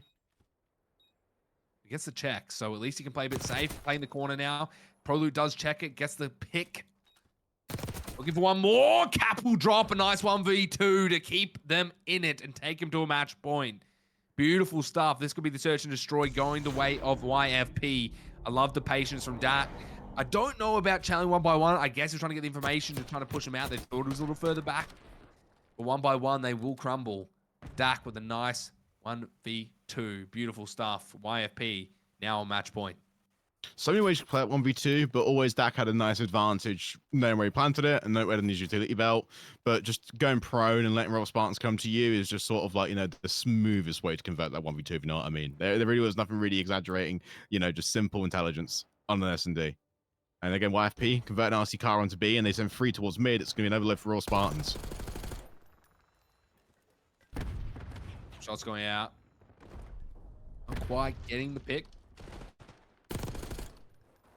Already some gunfights going off in the back, trading out even. 1-for-1. Wiz just getting that kill on a spot. It will give them the advantage. Definitely not what you want when it's match point. Probably with the bomb towards this top balcony area, looking to maybe get Dak, but he is clued in. He knows where he should be watching, just shouldering the angle, as well playing that dirty little camera angle. ProLoot just not moving an inch. He knows someone's going to make the move. Someone's going to be the first to strike. ProLoot will be that player. So awkward, but gets taken out. Now Arcides, world champ himself in a 1 versus 3, would have to have a miracle. Spots Wiz on the jump shot. Going for the ego chow. Not quite. The stun comes through, but at least he's not getting pressure from the back. He's still alive. It would be a crazy 1 versus 3. He's going up top. You've got Wiz aiming it. They know the bomb was down. He got some awkward timing. Now going down bottom might find him. It's a 1 versus 1. Somehow Arceus is still in this. 13 seconds left. He's trying to make the read. 10 seconds on the clock. He needs to find this kill on a Wiz or get the bomb down. 6 seconds. Does he make it to the bomb site? He doesn't. He misses the plan. Waited way too long. It's going to be Wiz staying down. And what a fumble for a round to end it all on map 2. What a strange round that was. Big Arceus was a little bit too locked in there in the final 1v1, predicting that there was 2 players and an egregious challenge from YFP Gaming, but the reality was they're on different sides of the map, and it's just one of the more unfortunate ones to lose. And I mean, albeit if it were to be true, it would have been a 5-5 round 11. That's the best possible spot that we'd see Royal Spartans in. But still a wonderful S&D from YFP Gaming, and again, stand-up performances from Cruz and Dak. Definitely 2 players that catalyzed the rounds. I mean, it's just I mean, it's awkward, right? Like, you had such a good start there for Royal Spartans. You've gotten the hard point, going to the search and destroy. Now maybe in the control, they can have a bounce back. But I'm liking what I'm seeing from YFP, right? We've got another Hacienda up here for map 3 on the control. It's going to be followed by a red card. It will go to at least a red card. Whether it goes to the skyline, yet to be seen. But a Hacienda control up next will be very interesting. While we get that sorted up, we're going to go to a short break, but we've had some great action so far, and we're going to end things off here shortly as we go to a quick break.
losing lives quick. These resources not infinite. They're dwindling fast. And RCD's still trying to get out of spawn and deal with crews.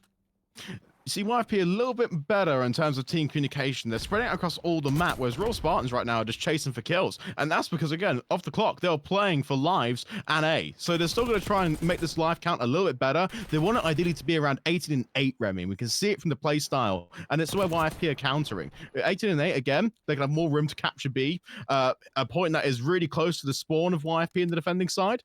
But now at this point, it's completely changed because they identified again where the pressures may lie, what the win conditions are, and they're just capitalizing now on some great map control. They're forcing their way onto lobby. They're covering fences as well. And if you look at the arrows, there's nowhere to break through, but Royal Spartans have to go through the north side. RC's running straight into Cruiser's iron sight or red dot. Not going to quite come out on top. Some kills at least come back for Royal Spartans, so they're able to get some sort of opening here, maybe towards the middle of the map, especially towards the spawn. You've got already number 3 Pro Loot through. Mamba will take care of him though, and now YFP grabbing some great flurry of kills that they need to try and end off this round. 9-14, the lives definitely dwindling for the side of Royal Spartans. Cannot decrease that deficit, but Cap actually doing a great job of finding 2 kills off the side of the map there, and they can maybe find that to spearhead them away into B, which is exactly what's going to happen. And now a tick coming underway. And Royal Spartans, again, have got an awkward split of spawns here. There are 2 players touching point, but there's an immediate overload there for YFP. And letting the game breathe a little bit better, we can understand just why YFP now are in such a good position. Their spacing is actually quite far apart, whereas Spartans now grouping together, being static or at least really blocky in the movements onto fences could be a costly mistake. And at 10 seconds left, Arcites is the last man standing up for the point, but still being aggressive enough to hold onto it. Wow, they're doing a great job of locking this in. 3-5. No respawns remaining for Royal Spartans. 2 players left. 5 lives for YFP. No respawns for them, but it's a 2 versus 4. Second tick underway now. The contest is good. The team kill actually in as well. It would be a momentous 1 versus 3. I don't think they got the second tick. Very close, but not quite. A 4-tick attack for the side of Royal Spartans. A close one, but not quite. So interesting attack. We'll have to see how YFP handle it. They did a great job of at least locking in that B zone, making sure they didn't cap it. They'll run away with that round, but very close, very dicey for that round 1. I mean, again, a great start for Houston Spartans, but in the end, YFP identified what their strategy was, and it was just to get kills. So they just played together, and they played close, and at the end, they actually reverted back to playing spaced out in order to catch static players from Royal Spartans. In the 2v5, though, I saw Pro had a trophy available.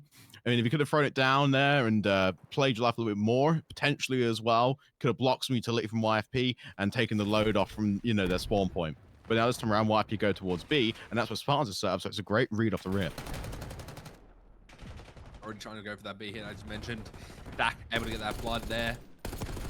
These start things off, start this whole attack off to a bang, but RC's doing a great job of stopping that. Dak will drop. Wiz getting 1 more for himself as well. Spartan up top, looking to try and do some damage here. The rest of the help coming on in, but Wiz just doing too much damage time and time again. Beautiful stuff out of him, just continuously pressing the pace. And now YFP grabbing this B zone cap, looking very solid on this control. Wiz is actually going to give this up to try and press the pace here towards the back line and maybe make this a difficult situation. 1 more for him as well. A 4 streak brewing as he tries to get some streaks online, and that's a B zone cap instantly. A is going to be very difficult for Royal Spartans here, even off the back of the spawn.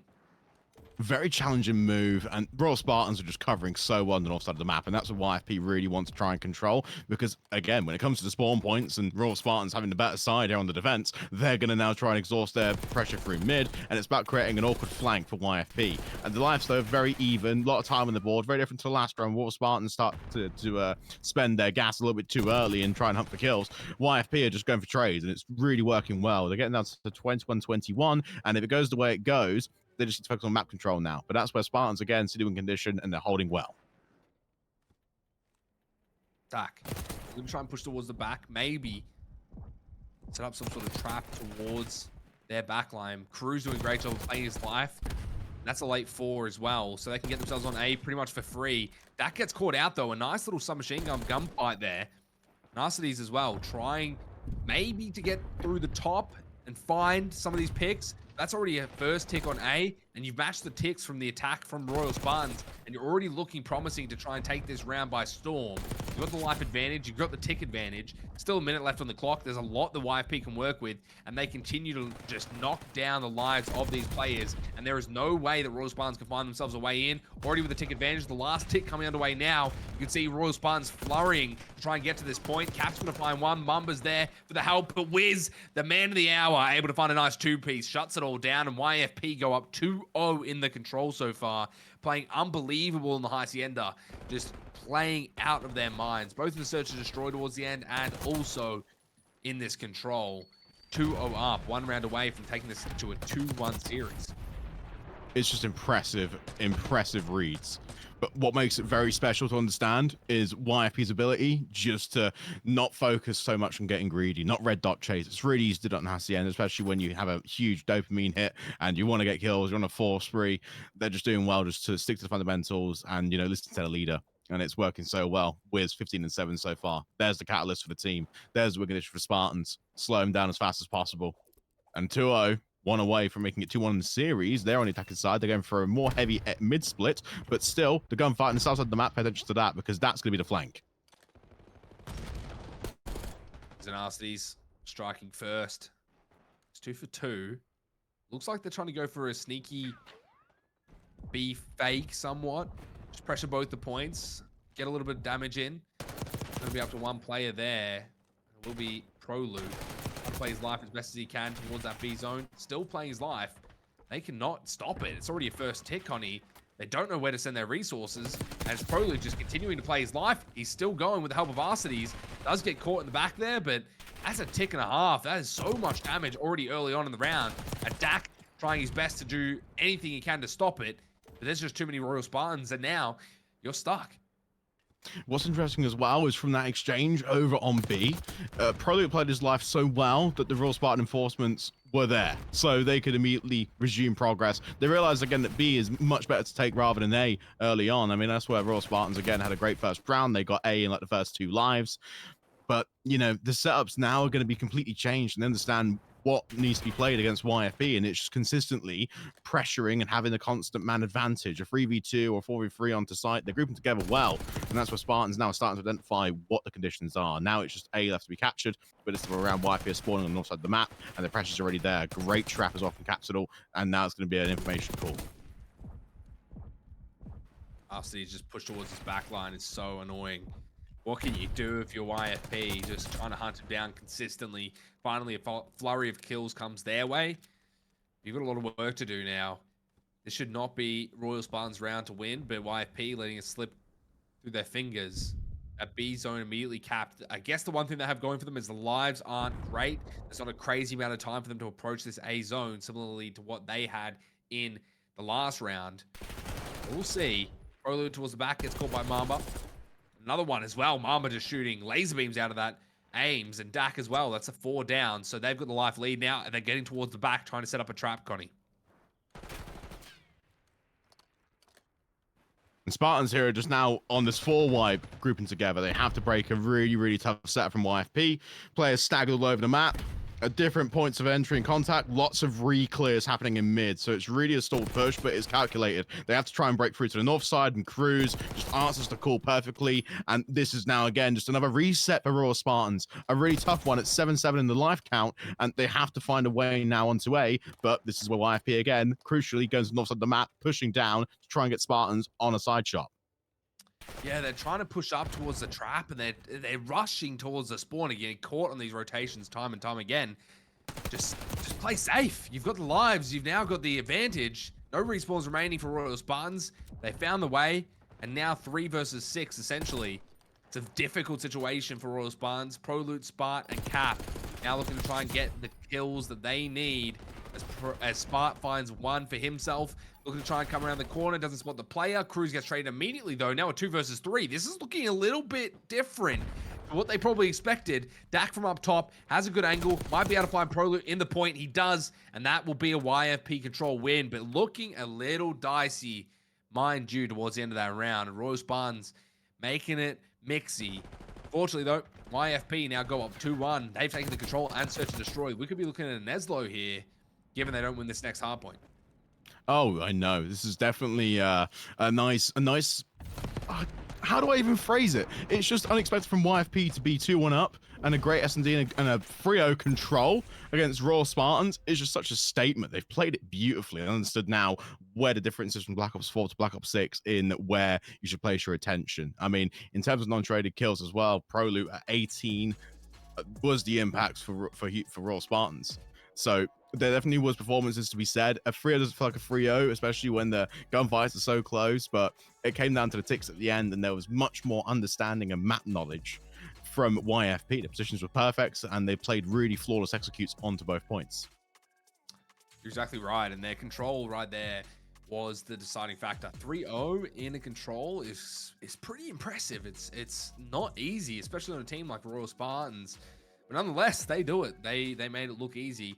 We'll take a look at the maps here as well. Believe we're going to a red card, hard point, followed by Skyline, Search and Destroy. So an interesting 2 maps here, to say the least. A red card, hard point. I don't know who this quite favors. I feel like I'm kind of leaning towards YFP. They've been playing well, but I don't know. Royal Spartans have been also having their moments. I mean, arguably they fumbled the Search and Destroy, bar the control.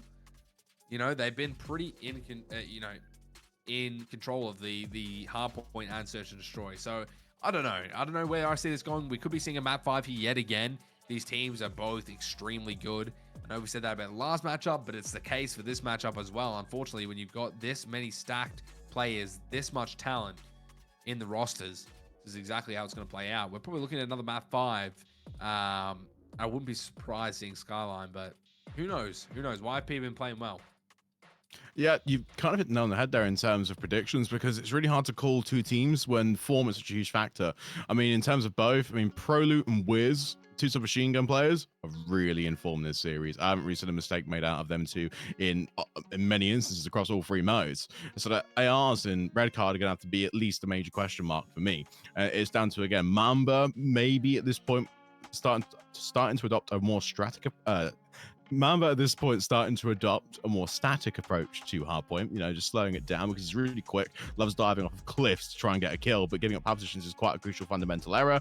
Ars is kind of the same player, but has got a lot more experience and is more seasoned and disciplined in these situations. So it's more or less just, going toe for toe with the ARs. And that's where you have to focus at least on red card, given its geography and given how open P2 and P3 are. It really makes a huge question mark. But again, VIP booth, always the downfall for many a great player, and many an upset can be turned over quite clearly from the P4. So that is going to be, the red card summed up in one brief sentence. Yeah, and it's a little bit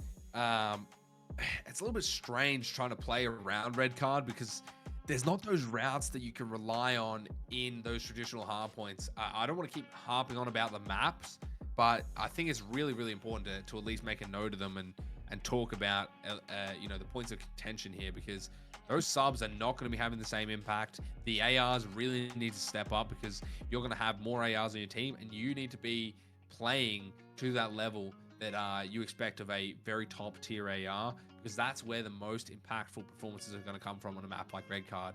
Usually you see the subs, everyone has their role, everyone's important, let's just say that, but the AR, right, is usually just having a consistent performance. The subs are really the ones who have to step up to the plate, make those 2 pieces, those entries, make those flashy plays. They'll look good on camera, they'll look good on the screen, but, it puts the pressure on them, right? That's exactly what the subs have to do in various situations. But now it's on the ARs, right? The coin's flipped a little bit, where they really have to lock in and make those clutch plays on these long-range engagements and make sure that they are on the ball. So it's not easy at all. Red card, I'm not going to put a prediction on it. Usually I would, but I honestly don't know. If I was going to say maybe YFP take it 3-1 here, it'd be sad to see Royal Spartans, end their little series here like that. I think it would be a bit of a letdown, but you never know. So regardless, I think we're going to see a great match here, whether it ends as a 3-1 or we go to the map 5 Skyline. I think it'd be great to see the Skyline, but yeah, got nothing else to say about that. But we're going to get things started right now on red card for our map number 4. It's 2-1 up for YFP. Now getting into this, This is the series point, essentially. Royal Spartans need this to even it up. And already both teams push towards the point. YFP go more on the outside here for the early engagements and trying to get the ARs off of power positions. And RCE draws first blood, but this time around, Spartans touch first. Yeah, beautiful kills start things off. Dak and Cruz. Already that kill feed lining up a bit blue, but P1 grabbing a little bit of time before he gets shut down and jumping into the point. And this is really interesting to see from YFP. They're opting again to spread out across the hill to try and, catch Raw Spartans funneling in at the wrong time. But they're just running at such speed, it's really difficult to predict from Houston Spartans' perspective, where on earth are we going to, aim our barrels. But Capsule's found a really good rhythm so far. In Ticket, again, just playing around, the spawns of YFP, trying to control them early on. But the issue, again, is the rest of the team are trying to catch up to the hill and rotate over towards P2. So reading YFP spawns, a bit more challenging, but they've started to identify again on the north side of the map where the main block is, and they're going to start putting barrels on it. Hills online, grabbing a lot of time here. You can just see how much pressure the YFPs are able to get on the map. Just not quite getting the time right now. They're not able to get their players in, not able to get those kills. But just as I say that, Wiz comes in, the massive two-piece of his own yet again. He's been making so many crucial plays for this YFP squad time and time again. And it is an absolutely unbelievable performance from him from map to map. He's on a 5 streak now, 7-3. He's looking at that cruise missile shortly. And it is a YFP masterclass so far on this next point. And, they've got rotations for new as well. So this trap is deadly for Royal Spartans. This is not where you want to be. Finally, Wiz goes down, but a lot of pressure has been gained. You get 9 seconds here, maybe. The rotation's in for YFP. You got no one hard blocking the back. Maybe number 5 gets through. Arcees make some sort of problem. Everyone just crumbles one by one. Everyone falling like dominoes towards this point. And an absolute crumble of a hold. Cruz able to get 2 before he drops. Unfortunately, YFP do get the spawns in. Sorry, they don't actually. Royal Spawns are in the back. I think they got 2 in, but yeah, unfortunate series of events for YFP, and they just crumble on this rotation. Impressive, though, to see Royal Spartans holding line and maintaining their lives in these positions. They're getting 3-4 kills in a row on one of the toughest hills to contest in Red Card. And Sparty, again, is really moving across the map in quite a fluid state. You can see, again, constantly changing position, constantly second-guessing YFP's next move. And it's just perfect. Dak, though, with the break on top, with the players supporting, of course, will ensure scrap time for YFP. And the rotation again for New is going to be key here. Look at Wiz and look at Spart. They are racing towards the next point before it's even come up. Cap trying to get on in. Oof, nice nade. Just off the dome ski there. Fortunately gets taken out. Royal Spartans not really grabbing much time off of it. They're stuck in the spawns as well. Rotations are so good for YFP so far. As well as their breaks. Their holds not as great. We'll see here how they react. Mama just getting caught off guard there. Sparty as well in on the AR. Got that player down bottom trying to play his life. It's going to be Cruz. Wiz and Cruz doing the best they can with the help of Dak. Try and lock everything down, but ProLoot still needs to be dealt with, and he's not a man you can take lightly. He has been so impactful time and time again for Royal Spartans. And it is just dangerous, but so much time getting soaked up for YFP, doing a great job of grabbing this entire hill, a big money hill that they've relied on. Dak, Wiz, beautiful stuff from all the ARs right now, just shooting all cylinders right now, Connie. It's disgusting what we're seeing from YFP. And that's why it's so crucial to have a great AR and Red Card. Both teams have got a standout player, but really, again, this P3 hill, it requires the most of your assault rifle player to get the long range kills, and even the damage and the pressure to keep players at bay from the opposing team. Now towards, again, the second set of rotations. We're looking again towards the final hill on the first set, and look at what Spartans are doing. They're laying prone. They want to catch players off guard, entering fast from YFP, but again, they're just playing their lives well, and Wiz isn't taking anything for granted on this push, and that's where, again, they can get a better read on where they're going to spawn. Coming in hill wide. So this is good for YFP, honestly. They didn't have the rotations. They shouldn't have really had any of this time, but I mean, they're able to get so many crucial kills, and now they just get on the point. They're able to soak up some time. They've reached that 100-point mark. That's triple digits. Dak doing a great job of locking down a lot of these engagements. Not quite getting the hit rate there to get ProLoot. Cruz trying to watch the cross. Sparty able to get that kill, but still, no one grabbing the time. YFP have the lead. Wiz gets a 3-piece. It's insane what is happening on this map. But regardless, they're able to reset. It goes to a second set of rotations now. And it's a very, very interesting first set. See, YFP might have set up wrong here for this hill because they've gone really wide out into the funfair, and it's just not going to be the correct strategy for Royal Spartans. They're actually blocking and trying to get time on P1 to get the deficit out the way. With trophies available on P1, it's so easy to hold, and tickets your only real option to actually flank onto the point, Remy. Yeah, at least Royal Spartans are able to get themselves in. They don't have the P2 rotation, so they are looking for it. You've got Spark trying to push the pace here. Mamba able to get one. But P1 time is just getting soaked up by Royal Spartans. That lead is starting to diminish very quickly for the side of YFP. You can see these players trying to get in, maybe try and stop it, but they're just losing so many lives. Now they're in danger of losing P2. You see Dak getting dropped by Capsule. He's had such an impact on that sub. It's a difficult map to get the sub working, but Cap is doing a great job of pulling it out when he needs. 19 and 14 for him. The lead now starting to even up. They get 6 seconds of scrap time. They have rotations, and now it's starting to get a bit mixy for Royal. Yeah, still holding on to the lead and a sliver of scrap time, but a great P1 for Royal Spartans. Look towards the second set, though. It's a blockier spawn right in the new hill for Royal Spartans, and a lot more pressure to do it for YFP. They have to get trophies down, but Arcides are snuck in.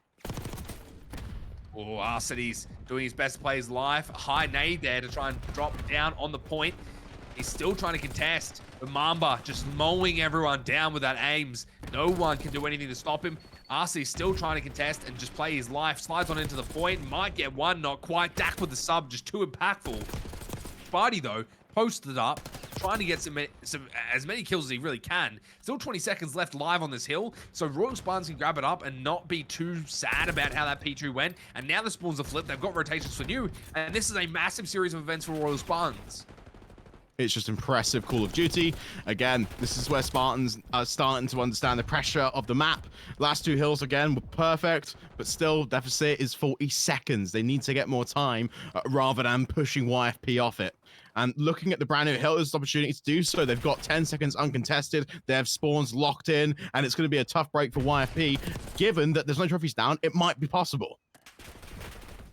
Wow, some big kills coming out from YFP. I don't know how Royal Spartans have fun with those spawns, but YFP have found a way on in, and now they're soaking up more of this time, and there is a deficit increasing in this lead for YFP.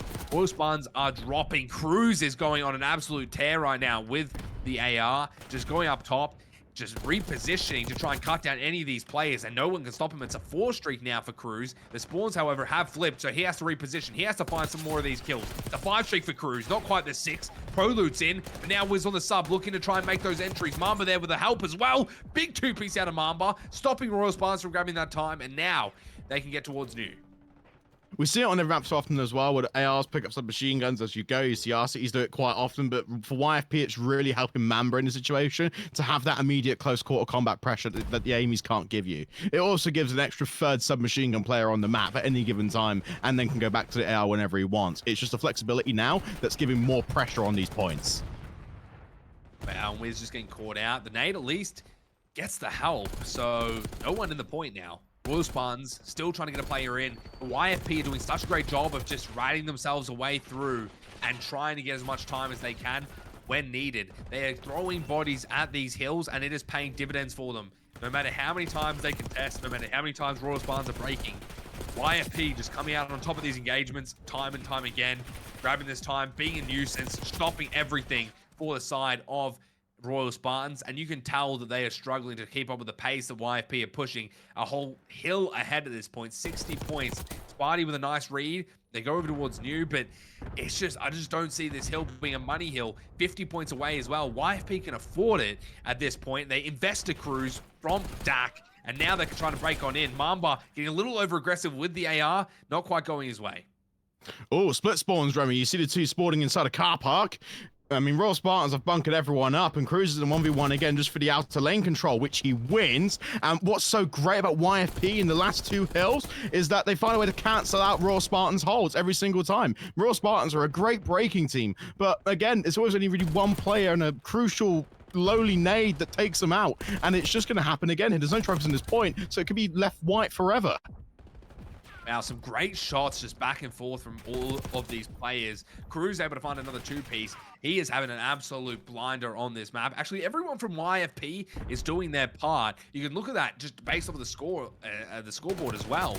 Everyone just having so much impact, and it is paying dividends. When the whole team is firing on all cylinders, this is what you get. It's a miracle run. And 206 to 141. Royal Spartans now on the third set of rotations, looking to try and lock in that P1 time. They were so successful in that last set, but it is not going to be easy. I think YFP know what's up, and they can afford to give up some of this time and to at least contest these points, because they are not the ones with the lead disadvantage. So this is all worth it for them. Leaving it white is okay. There's only 47 seconds on the clock as well, Connie. So leaving these hills white is an advantage for YFP.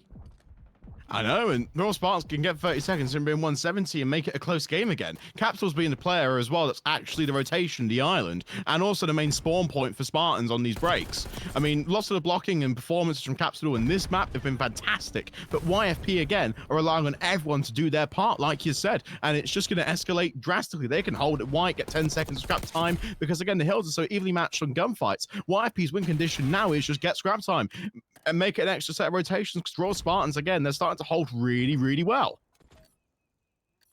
25 seconds left on the clock. It's been a while since I've seen a hard point end due to time. It's been many moons since then, but we're on to the last set rotations here. The last couple of hills, if that. 30 points for YFP to win, 23 seconds for them to win. Royal Spartans, everything against them. There's not even time to work with at this point. And you can just see the kill feed lining up blue. Spart trying to do his best to heap Royal Spartans in it. But it's looking like YFP are going to run away with the series if Royal Spartans can't find the break. And so many players are dropping left and right. ProLoot as well, trying to get in with the sub. Got 22 seconds left. They finally find a break.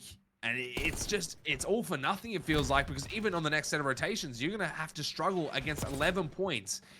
That is all YFP is searching for. That's all they need to end this off. And even that break will put them dangerously close to winning. And Royal Spartans cannot afford to give up a single second. Oh, they've played it beautifully. And Royal Spartans at this point now are just really going to struggle.